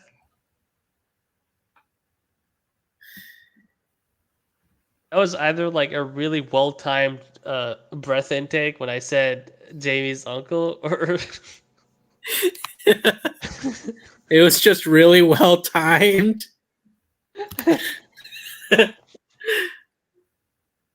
All right. He questioned Sir Jamie, of course, on the validity of these claims. She was shocked yet again when he supported the boy's stories, that he knew things that only his Uncle Garion ever knew, in case you didn't know, his uncle is Garion. And the fact that he actually presented Bright Roar to him and his father, even handed it back to them on behalf of Garion without asking for any fee or reward. These were some very convincing ways to prove the boy's claims. After all was said and done, she decided that she needed to meet Jon Snow. She needed to come up with an appropriate way to do such a thing. Luckily for her, the current topic of conversation at the high table during the evening feast was exactly the boy she was intrigued by. Oh, she's the one who's intrigued. Rayella is the dragon the chapter is named for. Okay. Oh, it's also them. It's all these two. And by the way, her daughter and granddaughter's conversation was going, she wasn't the only one with an interest in the boy. Did he say anything to you? Rainey said as she tucked into her apple tart. Daenerys shook her head as she enjoyed her own dessert. An issue with stories is that you'll see this shit all the time. I used to do this too. I probably still fall into this trap from time to time. I would make them do an action, and then I would say as, and then throw in another sentence. And do this over and over, and it would look so bad. Oh, okay. I made you yawn. All right, I'm sorry. We didn't even meet. As soon as Loras the Unimportant made a show of himself, he left with his sister. To be honest, I don't think either of them were best pleased when he disturbed them, she replied. Can't believe he's done it to Sir Jaime Lannister of the Kingsguard and now Loras as well. I mean, nobody cares about Loras, but shit, he counts too, doesn't he? I wonder if he's going for the whole lot of them. Rhaenys japed. Daenerys chuckled herself. What? Chuckled herself? Dylan, better be careful, or I'm about to start chuckling you if you get in my way. All right? Chuckling me, huh? I'll chuckle the hell out of you. I'm so scared. As she polished off her third time in a row, isn't it? No, it's not. I'm an idiot. I ignored these two and assumed that this was right before this. It wouldn't be the most far-fetched thing to happen. Sir Jaime Lannister of the Kingsguard and now Loras the Important were child's play for him.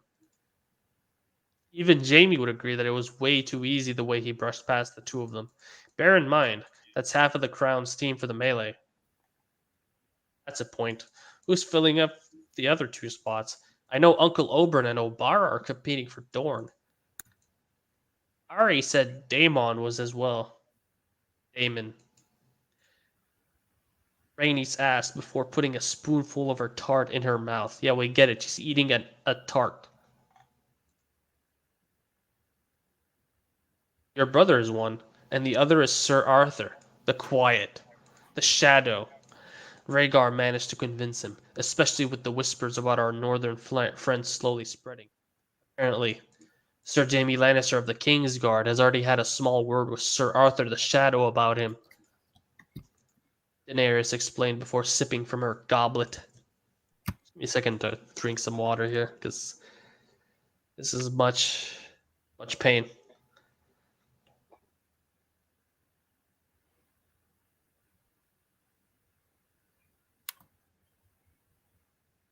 There we go. Now that was something interesting to Rayella's ears.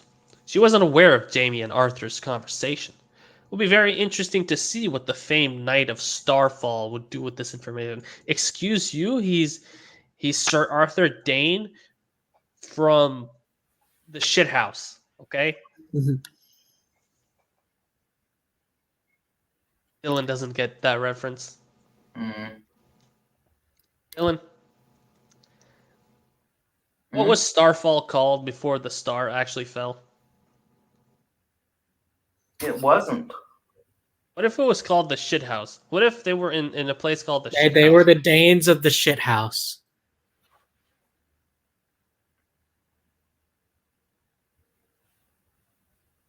And then after they found Dawn and tried to change their name, everybody would tell them, aren't you the Danes of the shit house?" And they'd be like, "Nope, but I understand why you would make that assumption." It's a common misconception. Dylan does not appreciate our humor.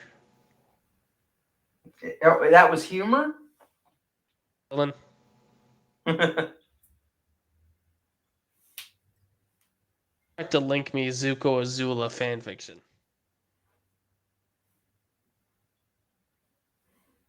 I don't think you understand humor either.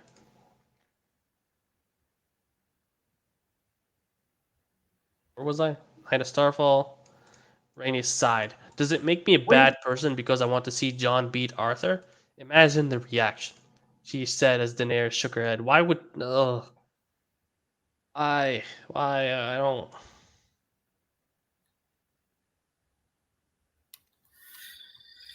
I get that they think he looks good, but this is a bit much. Why would you want to lose?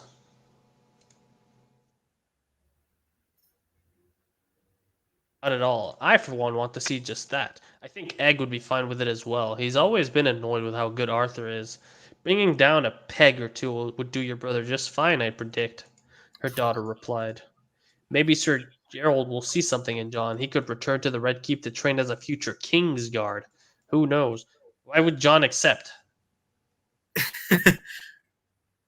I mean, from their point of view, why wouldn't he accept? But they've already seen him like they know that he was not willing to join the melee until essentially Lord Umber forced him to do it. They know he's in this competition despite not wanting to be.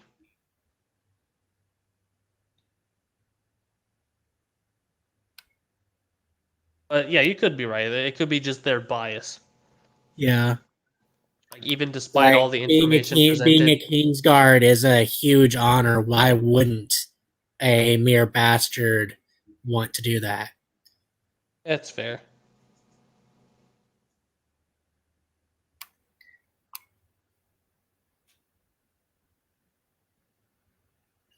Uh, but the way she was looking into the distance, she was mainly saying it to herself. It would seem that her granddaughter already had a plan brewing in her head, a plan that had Jon Snow returning to the capital with them. Something she wasn't sure how to feel about. She wasn't stupid. She knew why her granddaughter wanted the boy to return back with them if their current conversation was anything to go by. Careful, little ray of sunshine, you're playing a dangerous game, Daenerys warned when she realized what Rhaenys was thinking about. And how couldn't she? It was written all over her granddaughter's face. The girl was smitten. Rhaenys turned to Dany and smirked. Aren't the dangerous ones always the most fun? She replied. Dany smiled and shook her head as she looked out to the sea of people present in the great hall of the newly renovated castle. Wasting your time. He's not here, Ray said. Dany turned back and looked at Ray. From the corner of her eye, she caught her daughter looking over Rhaenys' shoulder in her direction, almost like she'd only just realized that her mother was sat quite close to them. Daenerys underestimated her mother's good hearing. Even the quieter voice she replied to Ray with could be heard. Who's not here? Daenerys replied, but she wasn't fooling anybody. Especially Rhaenys, who gave her an amused look.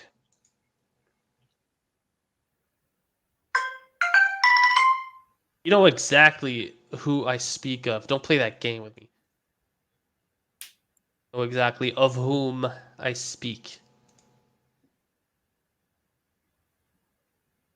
Never entered the hall when the northern lords arrived from what I saw, and haven't seen him throughout dinner. Trust me, I've been looking, Rainey said as she took a generous gulp from her goblet. Why would she expect him to be there?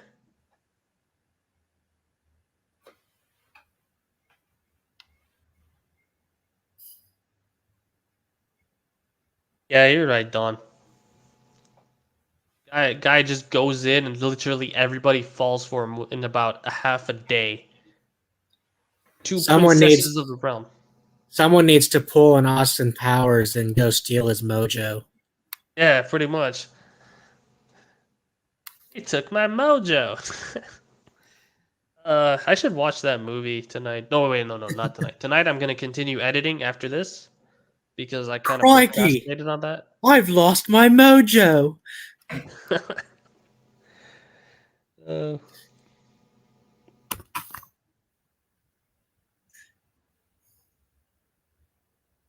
okay.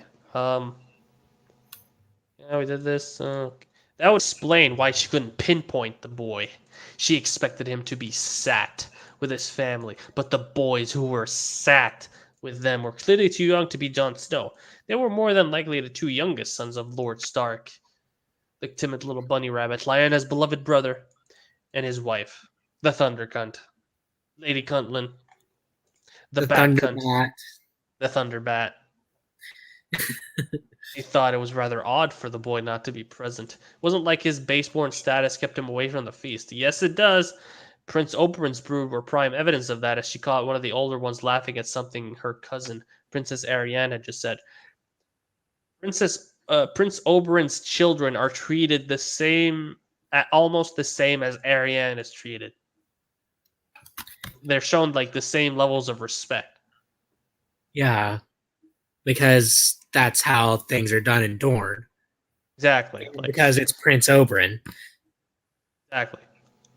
So this is kind of How Jon is treated is entirely different because things are not the same in the north, and Catelyn doesn't like him.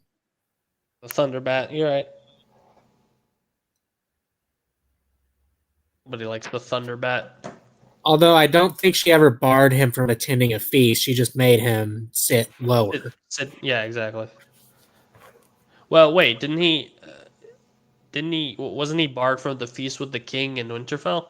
Yes, No, he was sitting Yes. with the down lower with the common people, Oh, okay. I forgot honestly. and he was getting drunk, and that's when Benjen showed up. Yeah, that makes much And more then he sense. stormed out and started hacking at the training dummy. And I know why I got confused because of the show shows him already hacking at the dummy when Benjen shows up, right? Yeah. Yeah.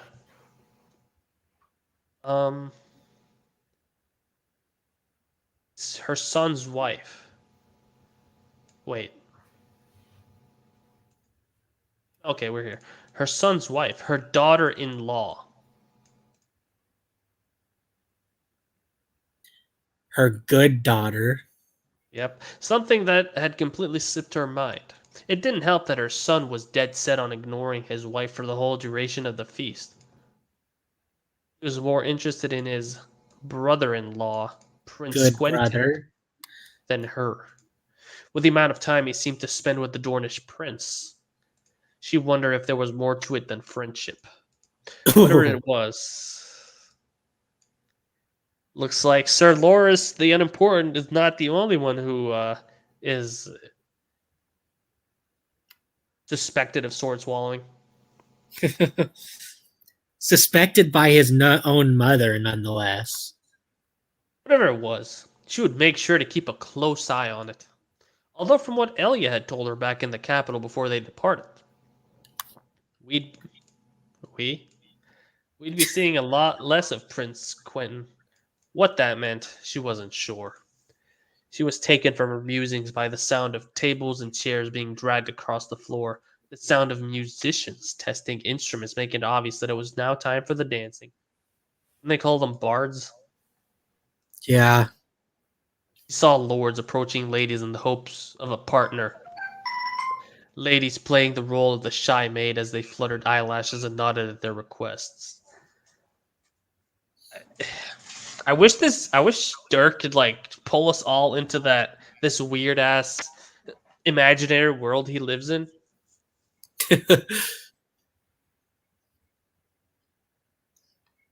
was all just a game. It always had been. In her older age. In her older age? What? Oh, okay. In her old age, she'd become tired of it all. She knew there was a bit of bitterness there, of a childhood crush being denied by her father in favor of marrying her brother. Fuck it. There was a reason to be bitter, she thought to herself as she rose from her chair. Rhaegar looked at her in confusion from where he was sat. Oh no! Wait, no. From where He he sat sat. from where he sat. Oh my God! I got so used to him screwing it up, I started reading it like that. Oh, okay. This is a surprise, Mother. I was led to believe you weren't a fan of dancing. A fan. Her son japed as he smiled her way. She didn't see him smile often, but when he did, she remembered it to the finest detail. She cleared her throat and smiled as she smoothed down her skirts. From the corner of her eye, she caught a few brave young lords heading towards the high table towards the two unwed princesses. She didn't miss the small groan that her daughter made. I'm still not a fan of them, my dear. I was hoping Sir Barristan here could escort me outside for a bit of fresh air. It's gotten awfully humid in here, she explained to her son as she looked at the reliable knight. Of course, your grace, Sir Barristan the Bold answered with a bow. Rhaegar looked at her with slight concern. Are you okay, mother? He asked.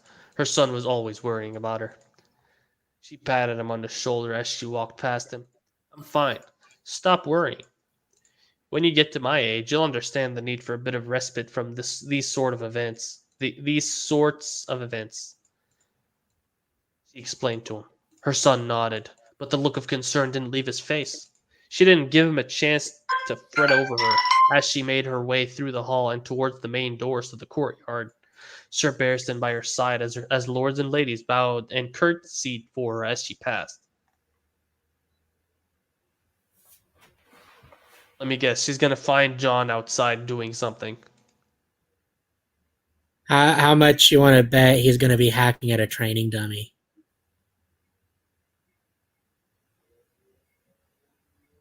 I don't want to take that bet.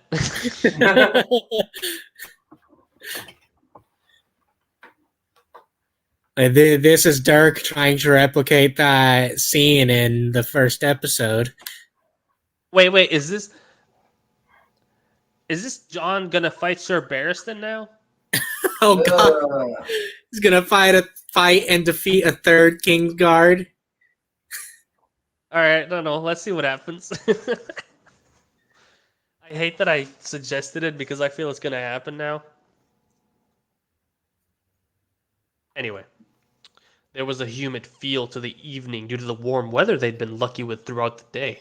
The small breeze that accompanied the night sky was perfect to deem it comfortable. The lake was only a couple of minutes away from the castle, and it seemed like the ideal place to clear her head. Yes, let's leave the protected castle with a single guard.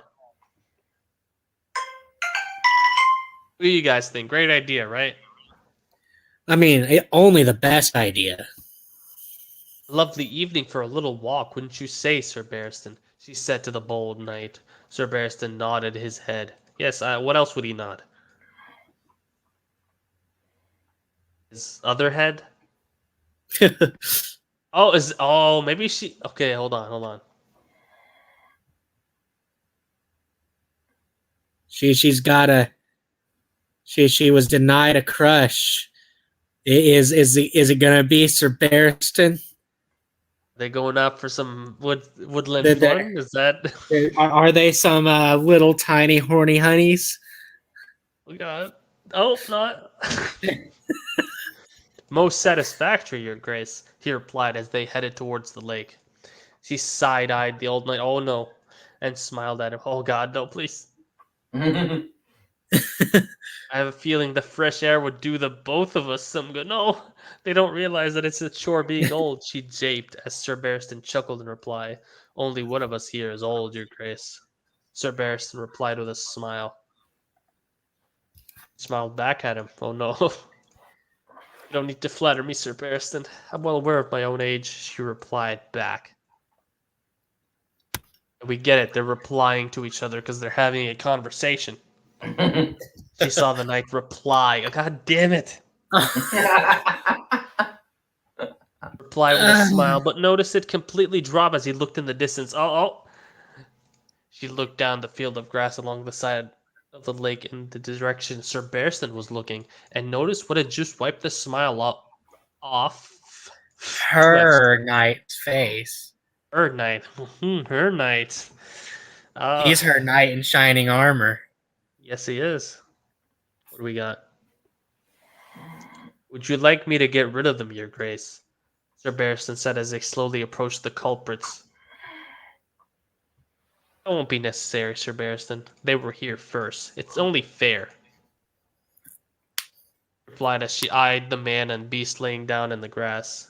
It looked like the man was looking up at the night sky, at the numerous stars on display. Let me guess. It's John. Yep.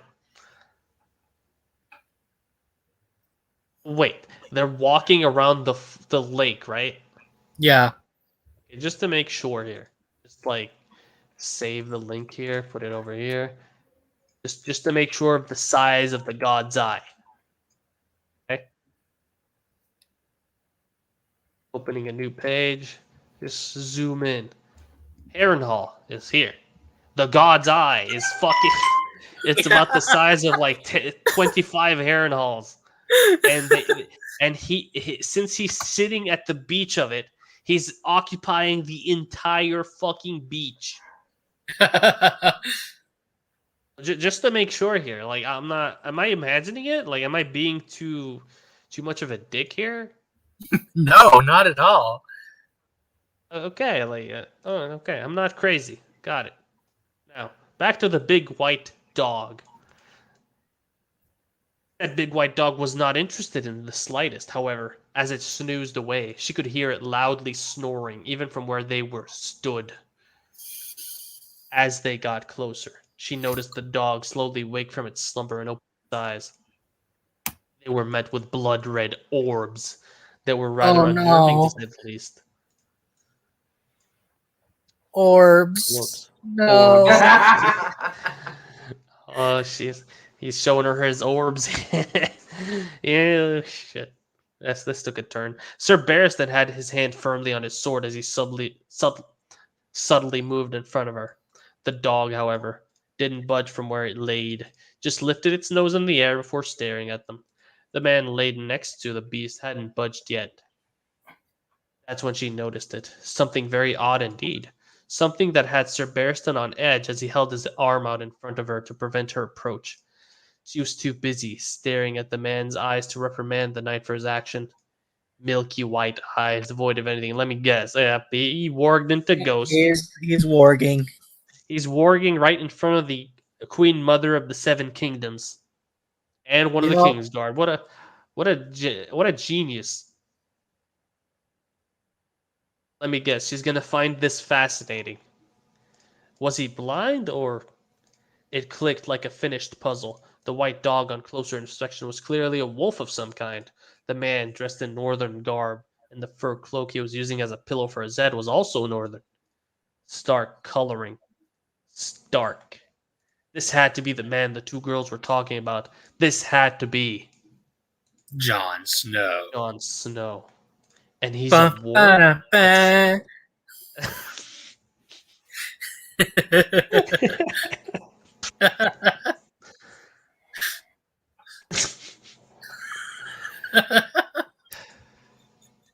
skin changer. Why is this your first assumption? Wouldn't you say, what the hell's wrong with him? Do we need a maester? Even among the Northerners, wargs and skin changers are myths. Would Raella know what a warg is? Asks Rael in the comments section. I mean, she'd probably know. She might have heard of the term, but there's no way she would automatically assume that a Northerner she sees with wide eyes is a warg. No, but she definitely know the term. Remember, it's one of the things the Septons and does and the seven use to discredit the North? That was the only explanation. Yeah, okay. She eyed the wolf again. It hadn't stopped staring at them. Was he warging into the wolf? She didn't know. As a matter of fact, she knew very little of the ancient magic of the North. She was unaware of how to proceed from where they were. Should she wake him up? Was it dangerous to do so? She didn't know. Luckily for her, she didn't have to do anything as the boy rapidly blinked his eyes, turning back to their normal state. And she had to admit, they were a sight to behold. A lovely shade of gray, like pools of silver. Pools of silver. So we went from red orbs to silver pools again. It was then the boy realized he wasn't alone as he... How would he realize he wasn't alone if he was warging into ghosts looking at them? Unless he was warging into something else. Or as he looked in their... Okay, he wasn't alone as looked in their direction. Because, you know, no he there. The one time he should use a pronoun, he doesn't put it.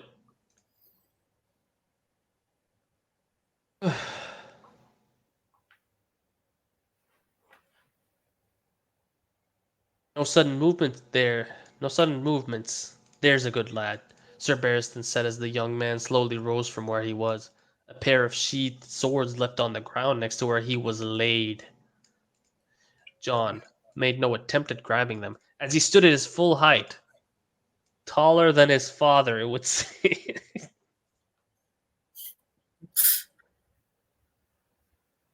Okay. He bent down and grabbed his fur cloak and tossed it over his shoulders, making him look even bigger than he already was. The wolf seemed to know his master's intentions as it too rose from where it was laid. It too was taller than expected. She could practically feel Sir Barristan stiffen.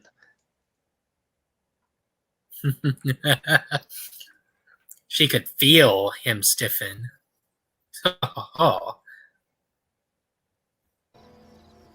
Oh man, I'm a little tiny horny honey.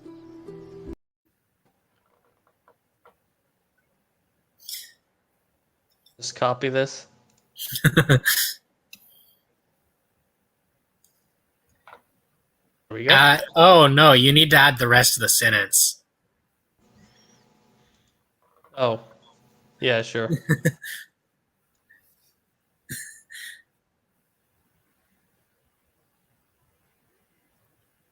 Hit this. There we go. Done. She could practically feel Sir Barristan stiffen as the boy bent down to retrieve his swords. I'm warning you, Sir Barristan said in a stern tone as he slightly unsheathed his sword. This was answered with a deep, grumbly growl from the wolf as it eyed the white knight. John, for his part, picked his sword belt up, along with the two swords, and tied them to his back in an unorthodox fashion. He ruffled the wolf on the head to calm it down, she guessed, before replying to Sir Barristan. Calm down, sir. I was just leaving, he replied with his deep northern burr. He looked at her, and she saw the small change in his face. Something like recognition on his admittedly handsome face. Ooh. She wasn't the biggest fan of facial hair. It seemed to work on the boy, yes. His amazing beard, right? His glorious, well-trimmed beard. Man, he was a man. Boys don't look like that. For fuck's sake. Show some respect, young man. You're in the presence of Queen Raella of House Targaryen. It's customary to bow to royalty, Sir Barristan explained. He still hadn't taken his hand off his sword. It was almost unsheathed as John delicately grabbed hold of her hand and kissed the back of it as he bowed at the same time. When he looked at her through his lashes, he rose back to his height. She understood the fuss the two girls made over him. Oh no, another one ensnared. Oh shit, you're right. No. Ensnared his own grandmother. Heaven hells, you're old enough to be his grandmother. You are his grandmother. Pull yourself together, woman. That'll just make it even more enticing for her. Yeah, I She's mean, a for the Targaryen. Targaryens, incest is wincest. Oh man, I'm a little tiny horny honey. Oh, several questions. Well, I mean, only one really. Barristan is drawing his sword. John approaches the queen, grabs hold of her hand. Am I the only one who sees something weird here? Nope. If the Kingsguard is drawing his sword, you do not approach. Cut him down, Yeah. Barristan. He should have died here. Yeah. It's a pleasure to meet you, truly, John said. The way his features softened to a more natural state showed that he was being sincere. What was that? What was that feeling? Well, we know what that feeling is, lady. She's being a little tiny horny honey. The pleasure is all mine, Lord, she replied, making sure that she didn't give away that she already knew who he was. That odd feeling didn't go away as she stared at his face, waiting for a reply. Just John, Your Grace. Jon Snow, he answered as he ran his hand through the fur of his wolf. She looked down and said wolf and smiled. Who was this handsome one? She asked. Saw the tail of the wolf slightly sway after her compliment. Intelligent Old woman, creature. ex-ghost. Oh. Dylan. Dylan, what the fuck? Dylan. You're welcome. I'm not thanking you for this. John patted the wolf on its flank. This is Ghost. He's a good lad when he wants to be, unlike Dylan. He's a good lad, unlike Dylan, who's never good. I'll take that. In my culture, I would be well within my rights to dismember you. In my culture, I would be well within my rights to dismember you. Aren't you? John said as he rubbed Ghost's face with both of his hands. The wolf's tail started wagging a little more aggressively as he started happily panting. She had to admit, the change between the cold stance the wolf had to begin with compared to what she was seeing now was truly incredible. John looked back at her from where he was knelt, with a smile on his face. It was like a kick to the gut. She knew that smile. What? Come on, he just smiled at her. Doesn't mean that he's suddenly your child or your grandchild. You don't know this. It's gonna be a repeat That's of exactly Maester what's Aemon. happening. It's gonna be a repeat of Maester Aemon starting to cry after he touches his face.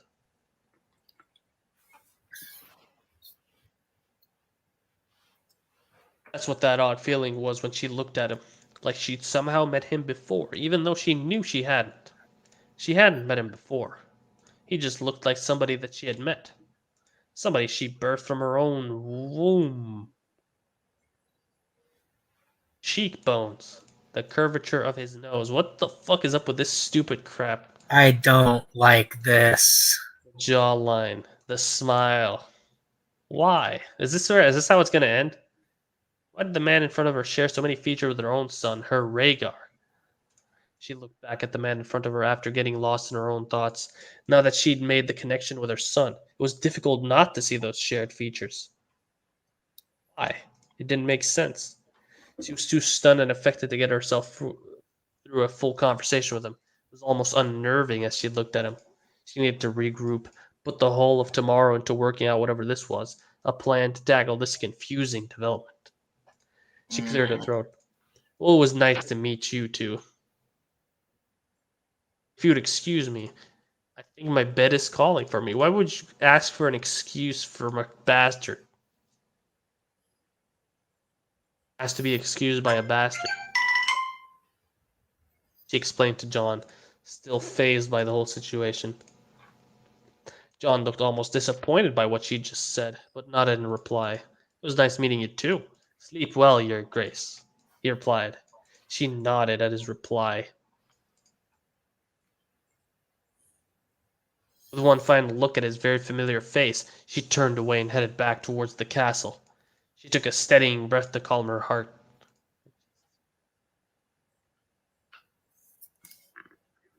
It was safe to say she wouldn't be sleeping very well. She wouldn't be sleeping well tonight. There were too many questions that needed answers to allow such a thing. He had a feeling that she'd just uncovered something she wasn't supposed to. The elusive bastard of Winterfell, crazy stories of adventure, Valyrian swords, and defeated Kingsguard. The man was like a book she couldn't put down, and she was determined to read the whole thing. She was determined to get to the bottom of this.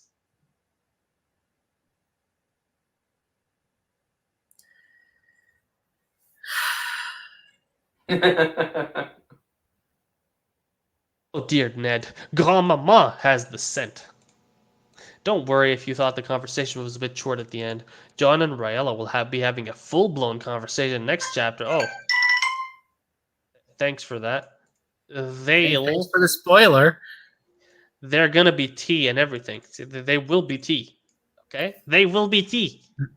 They're gonna transform into cups full of caffeinated liquid. They're gonna be ground into a fine powder and have water poured over them. Indeed. The ETA on the next chapter should be sometime between the 15th to the 22nd. Sorry for the wait. Finding time to write has been lacking lately due to work and other commitments. Hope you understand. Thanks for reading. 87 comments. Look at these names. You obviously know they're gonna wank the crap out of this chapter. Really enjoyable as always. Quickly becoming my favorite fanfiction. Can't wait for the Grand Melee and to read what Rayla comes up with. Thanks. Detective Rayla incoming. This should be fun. Really enjoying the Return to Westeros chapters. I'm so excited for the reveal to happen. I can't wait. That's all anyone cares about is the reveal. The reveal. I'm really enjoying the direction of the story. It's nice to see John given some love for a change. For a change?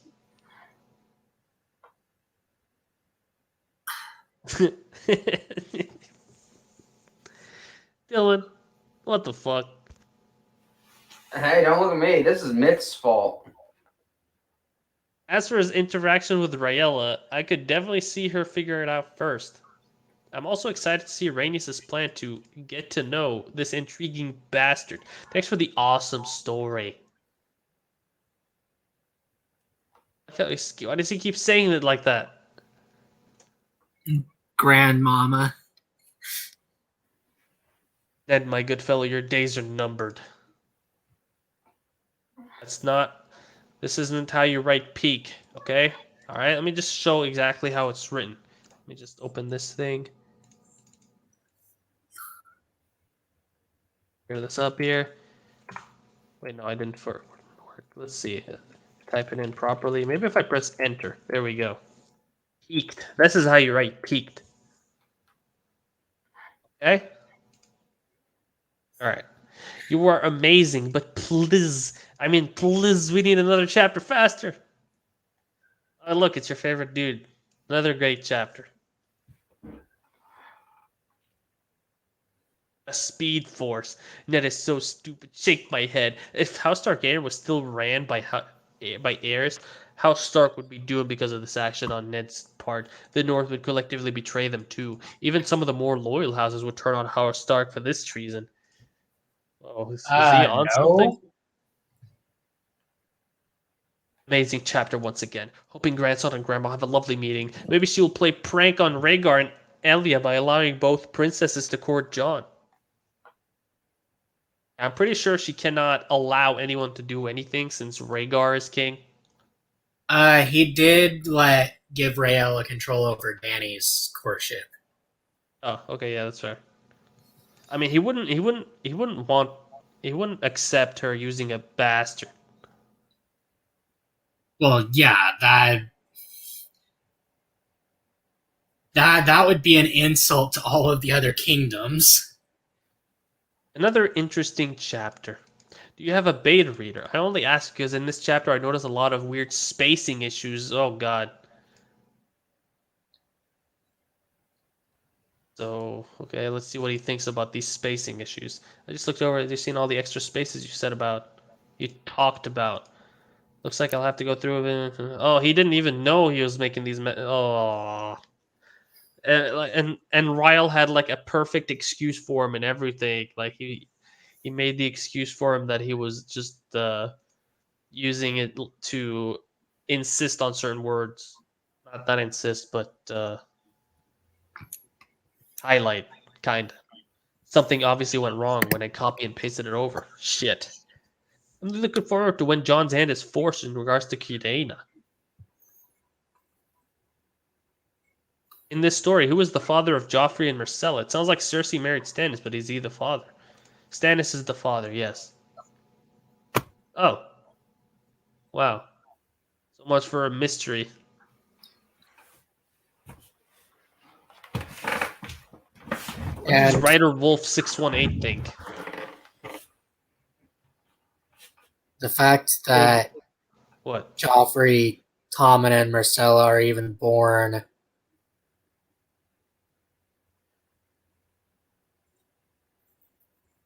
when they have a completely different father. So let's assume he does have 3 children, because Cersei isn't exactly Selyse, right? Mm-hmm. Yeah.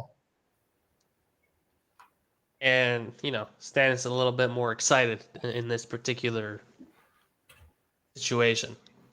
Little bit. He is the Lord Paramount of the Stormlands.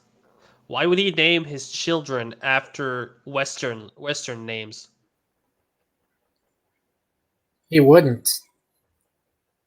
Especially not his heir.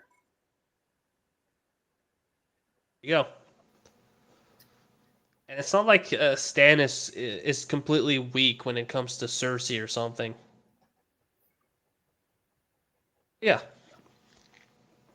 And that also raises the question, does Shireen still exist? Probably not. Unless Stannis had an affair. Or he just had 4 children with Cersei. Possible. Great chapter, though I eagerly await your updates and wish they would come sooner. Please know that I actually prefer the build-up and suspense. I like the slower pace to build the characters rather than rush to exciting battles or whatnot. What battles? He looks away for 5 seconds and it's over. And then the dude describes what happened in dialogue. And also, what suspense? Yeah, what's suspense? I instantly, as soon as she left the castle, I already knew it was going to be John. I just didn't know what was going to happen exactly. Oh my god, I mean, Alex 13. my call was wrong. I thought he would be hacking at a training dummy. Yeah. With Seam at the rate John is going, he'll probably defeat most, if not all, the Kingsguard. It was nice to see Danny and Rainey talk about John, and to see that Rainey has a plan of getting John to King's Landing. It'll be interesting to see their reactions. Urella meeting John. Really curious to see what she will do next, and to see if she will find out the truth. I mean, you obviously know what's going on here. Like, all of this is pointless.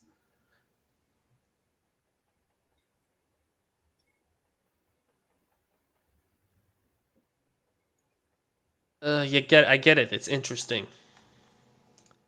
No. I'll take okay. And 100 more no's. And the check. Okay, never mind. I thought he didn't like it, but then he disappointed me by saying he just wants more. I want more. Can't wait for the reveal. Such a good chapter. Can't wait to see what happens. Drinking tea.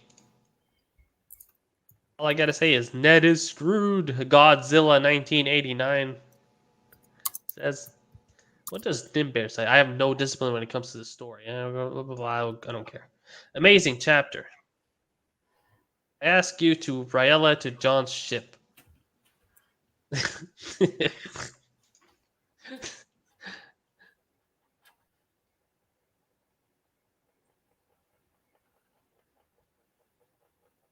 Unfortunately, there won't be any John Rayla in this story, but it is a tag I may have to contribute to when this is done. That tag is running low on numbers. What kind of mindset do you need to be in to want to contribute to John slash Rayella? Uh,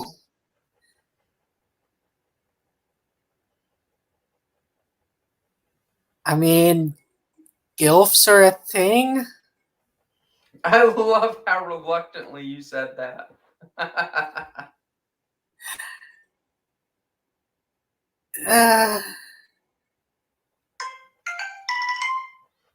love Rayla so much. Kudos for amazing grandma. I really enjoyed this chapter. It was amazing. On another knot, you mentioned that the melee would take place chapter 23, like blah blah blah, I don't care. Great chapter. Haha, another Kingsguard bites the dust again. It's John. Hope he defeats Arthur as well. Also, is he going to meet up with Ashara and her daughter in this journey? It will be interesting if he meets them and Ellie is with them as well. Maybe have her mind fucked when she knows the difference between John and Rhaegar. That has her questioning herself if the daughter she thinks is dead was even real in the first place. Moreover, I enjoyed his interaction with Rhaella. I'm hoping they have a further talk between themselves, especially with, oh my god, Jesus Christ. I feel sorry for Ned now. What I see is the fiercest Targaryen now sticking her face in his business. Anyway, can I ask, is Kyrena going to be showcased in this arc, or are you going to planning a reveal later?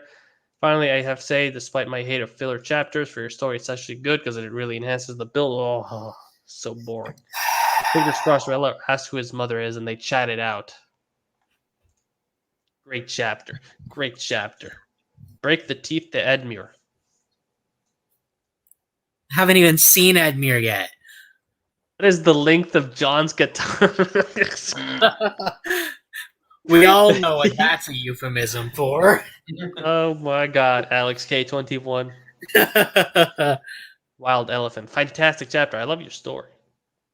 Seems fair that Relea would get it first. No, there's absolutely no reason she would have known that he was a the leaps of logic that scene required for this to work. One, she sees him with milky white eyes and immediately assumes that he's a warg instead of, some shit happened to him while he was lying down and that he needs to see a maester. The second thing was just from the cheekbones, etc., he's suddenly a relative, or he looks, quote, very familiar. Great chapter. Can't wait for Rayla and John talking in the next chapter. Maybe if he also had violet eyes. Maybe. Another great chapter. Finally getting closer to the reveal. Okay, I'm glad Rayla wasn't first. I hope we see a long conversation. Also hope John losses to at least XDXOND. Someone actually wanting John to lose. What kind of story do you think this is? XDXOND. He's not gonna lose. Love being in the minds of Ned Daenerys. Sixes. And Rayla. Are you always spilling secret John wants to keep safe at the dinner table? I like how he thinks him defeating a Kingsguard is an actual secret. Yeah, Rayla that caught me off guard when she noticed John's beauty. What does Lorien Legacy think? Love this chapter. So the A and Sang are already falling for John. The A and Sang? huh? I mean, he's probably saying Daenerys and Rhaenys, but what the fuck is this? I have Grandma's no on top idea. now. Ned is in deep shot. Can't wait to see Such deep shot. Danny and the A actually talk to John. Please continue soon. Why is Ghost so loud in canon? He made virtually no noise even as a pup. That's why he was named Ghost, because he was as silent as a ghost along with his white fur.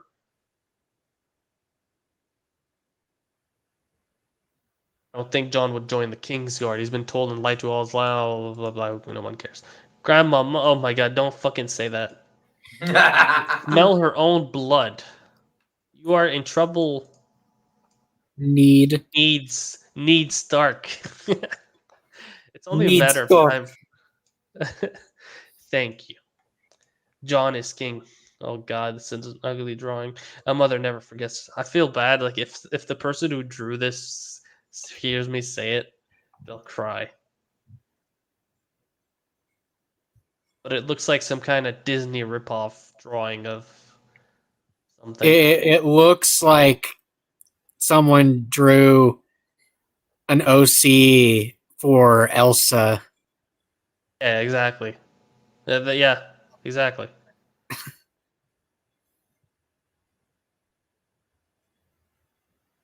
My head can't. Okay, let's see. Fresh side. John's coloring keeps the world from thinking that he has Rhaegar's face. In my head canon, if John had Valyrian coloring, he'd look like a carbon copy of Rhaegar. Everyone always calling John pretty is George Martin's way of saying the only thing he inherited from his mother was ultimately his protection. What?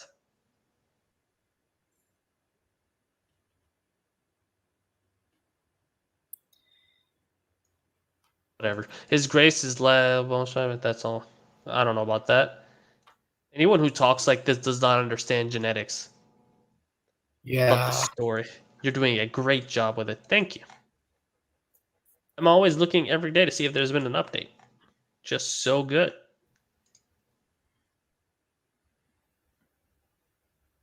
Artos. How's your faith in humanity after reading these comments? Dude, I deal with my own reviews all the time. I get reviews like this all the time too. I hardly pay attention to them, which is mean to say, I'll admit, but they generally don't really give me anything to work with. Like, yeah, sure, I'm thankful that they're being sent, but they don't make any suggestions. They don't tell me what they like about the story, and they don't tell me what they don't like about the story. And those who tell me what they don't like is usually something that has to do with them not liking the genre, not the execution of it. Almost always. Very few times has someone given me a review which was actually helpful. But anyway, there's a Clarissa. Her involvement with story making a nice additional touch. Also, wouldn't mind seeing her meet Arya and Sansa. Great story, loving it so far. Yeah, speaking of that, like when I released the In Pursuit of Magic chapter on fan fiction, you won't believe the amount of people who have suggested either unicorn's blood or thestral blood. Which, if they knew even a hint of the lore of the books, even the minor stuff, like you don't even need to read like fantastic beasts and where to find them. In the first book, they specifically say that killing a unicorn is an act of desecration. I mean, sure, drinking the blood is in there somewhere, but it's also considered that killing a unicorn, a pure creature, is considered vile. I'm pretty sure no one has suggested killing it but you. I mean, my only thing about that is unicorns also avoid boys. Yeah. That He'd is have to subdue it somehow, and I don't understand how he can subdue a unicorn which can run at incredible speeds and not cripple or slash kill it. With traps. I don't know about that. That's still. Anyway, even then, taking its blood is still pretty bad. It's all in the intent of the action versus the action itself. He's still planning on taking its blood. It's very important. He's forcibly taking it. Like it in the fourth book, Harry's blood specifically required it to be forcefully taken. Blood of the enemy. So like shit like that has significance. And for me, personally, I don't think it meshes well with the themes of the story. Same thing worked with Thestral blood. I specifically said that Thestrals were linked to the void, so why the hell would you use blood from one to fix something caused by the void? They're Yeah. not even 5x creatures anyway. Are they? I think they're 4x. But it doesn't matter what they are. I mean, I specifically even stated that the only creatures considered quote strong blood are dragons, phoenixes, and And Thunderbirds. thunderbirds. And yet I still get people saying Thestral unicorn, and I got a dude saying go to the Chamber of Secrets and kill the basilisk. That is a stupid ass suggestion. I don't get it. I don't get it. It's not. This stuff is stuff I'm creating. I'm not exactly using canon to figure out what's what. I picked 3 animals, checked the lore, saw if they could fit in there, and then used it instead of left it up for debate. I didn't even leave it up for debate. I just said these 3 are the ones you want, and you have to pick one. But then I still get people telling me no, he can pick something else.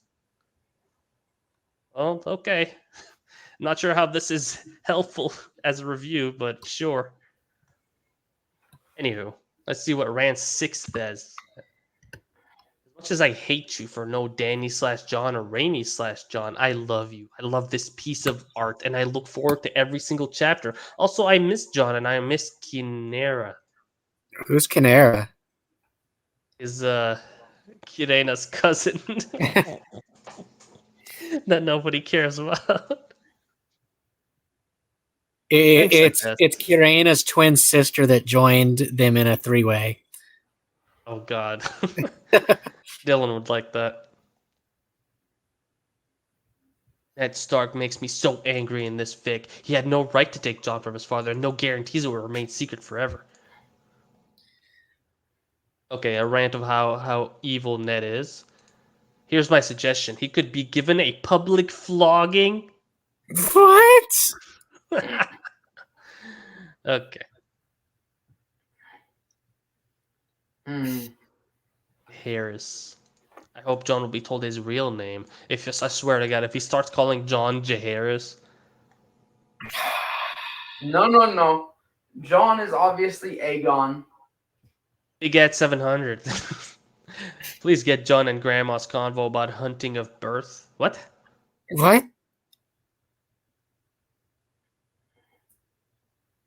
Plus, please What? let him beat Arthur. I can't wait for next chapter. Love this fic. I think you'll enjoy the next chapter based on this comment. Hunting of birth? What is it? I don't understand. I don't get it either. Dylan? Dylan, you speak weird language. What does this mean?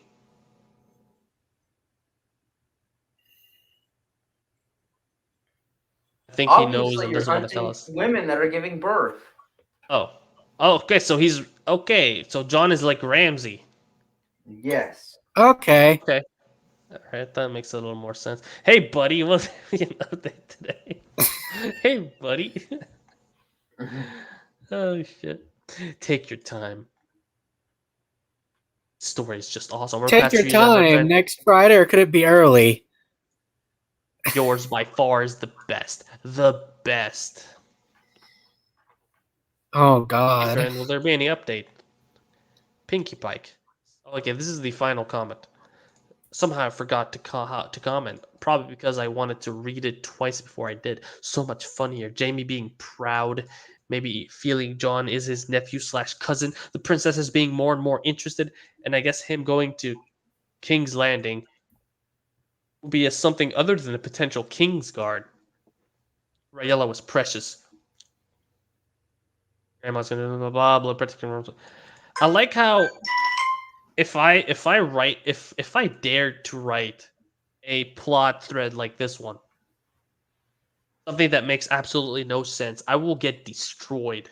But this dude writes it and everybody's just praising him.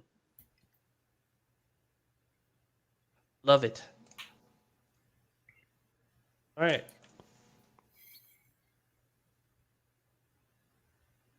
Dylan, What? you're gonna write a comment. Mm. I didn't retrieve the list of names from SGO. Let's see. Just pinned messages here. Just back. Oh look, I saw the feathered Saphira. That's pretty cool. Who posted that? Yes, indeed, it was Dylan.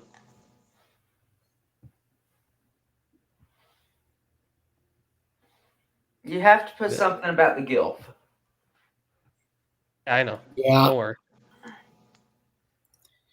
was I'm not getting the expecting to names. see a gilf in this fic. I'm disappointed in you. You should have definitely expected that.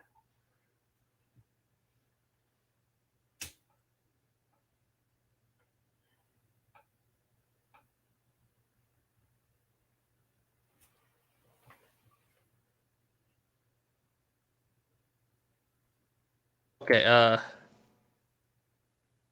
Bill on insert his sword into Ramama Scoochie. Bill add Oh god. milk to her cookies. Oh god. The cute little Oh my god. babies who would also be Is John gonna John's turn into the next uncle's Craster? aunts. Change name to John Craster. Or just Craster.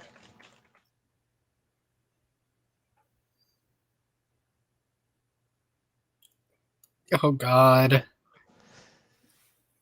You know, I didn't Good add lord. milk to the Gilf cookies. There we go. Better. That's better. Anything else?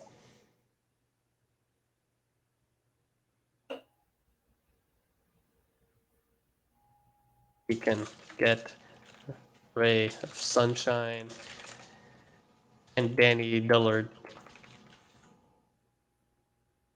Bo. Two. How's that?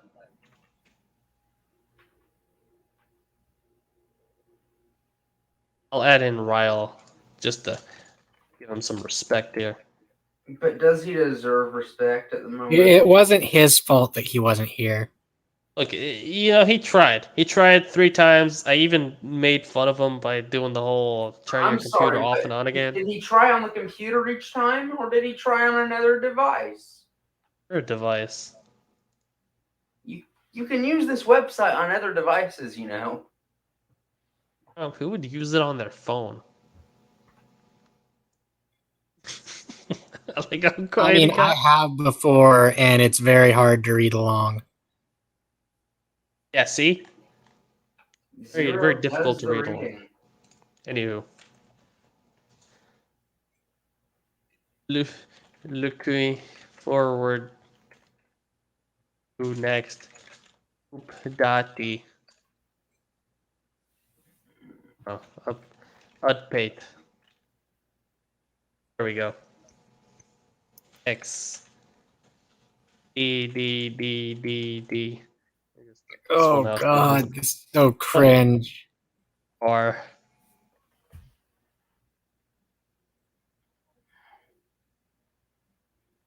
Change his name to Craster the Kink Meister. There we go. Alright, this is perfect. It is. Alright, just gonna copy this here and comment. There we go. Just gotta go down here to number 3. There we go. Beautiful. Look at that. Look at that. Doesn't that just fill you with pride in your work? Did that other guy ever respond to the next message? He just said LOL or something to that effect. Yeah. Of course he did. Like the sort of reply you would give to someone you're not too sure about. Like you're weirded out by what they said. Which is funny because he's the weird one. And I'm just the one messing with him.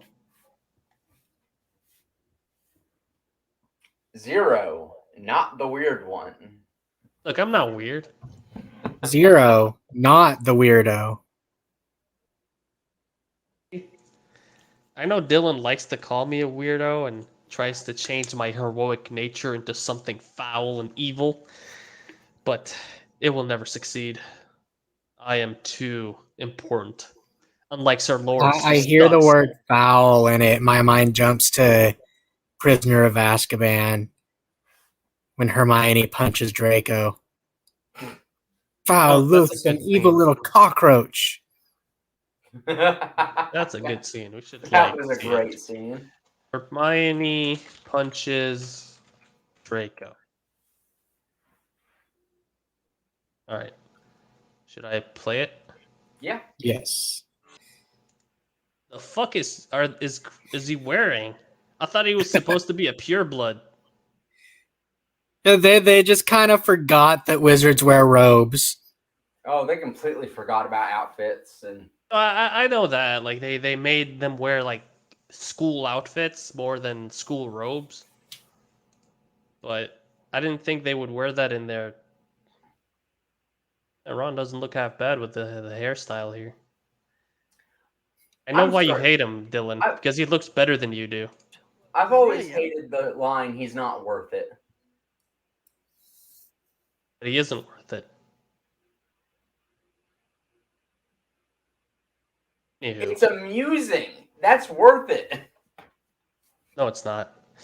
What's important here is that you wrote this, Dylan. It looks like there's another name on that account. Yeah, but you forced my hand. You hacked my account and wrote this, right? I'll take that. I'll take that credit. All right. Important to add this comment. But I'll never take credit for, one of those kudos in there. Hey, he's I have got no you there. shame. I know, you left kudos on this. You can't have any shame. I've left kudos on worse. What's this button do? Worse. I've okay, left just opens up kudos the on tab. Mega Mat Fix, Dylan. Oh, Wait, Megamat has stuff here. oh. Good thing I don't use this site. Oh shit. So yes, I've left kudos on worse. Myth, that. Oh, that felt like a punch to the gut. I mean, who doesn't like Megamat Fix? Am I right, fellas? Am I right?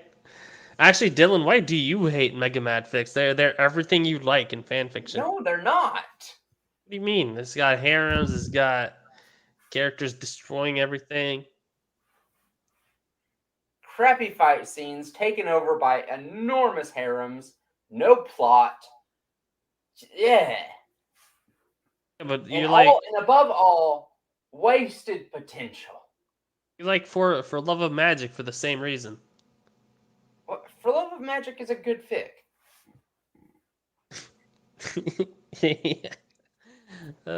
You cracked me up, man. All right, what's the next chapter titled? It's titled Morning Tea. Oh God.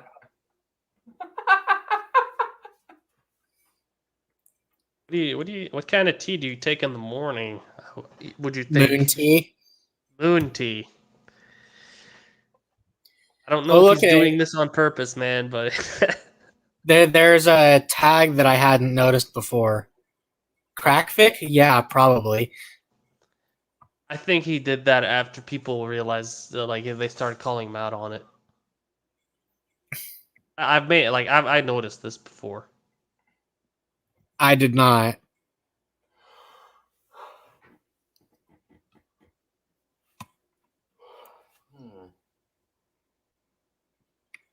Anywho, I think that's all we got for tonight. Grandma needed her moon tea, apparently.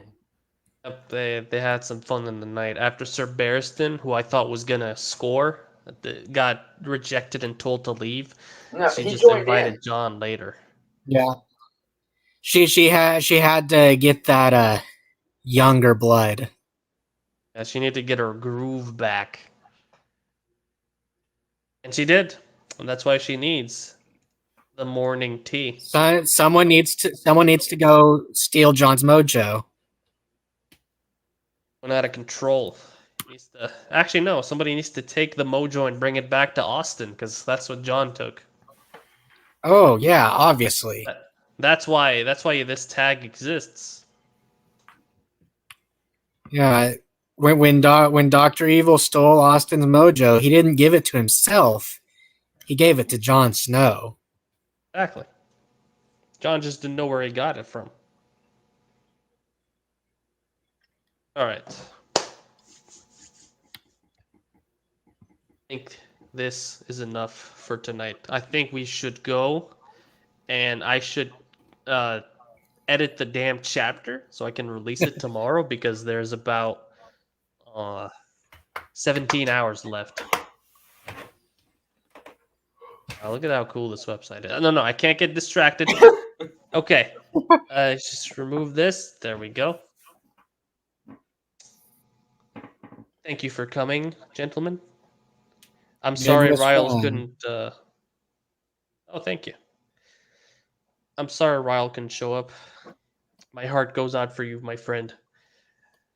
I think he probably just went back to sleep, to be honest, once he realized... He said he's watching, but he's not talking. He probably fell asleep.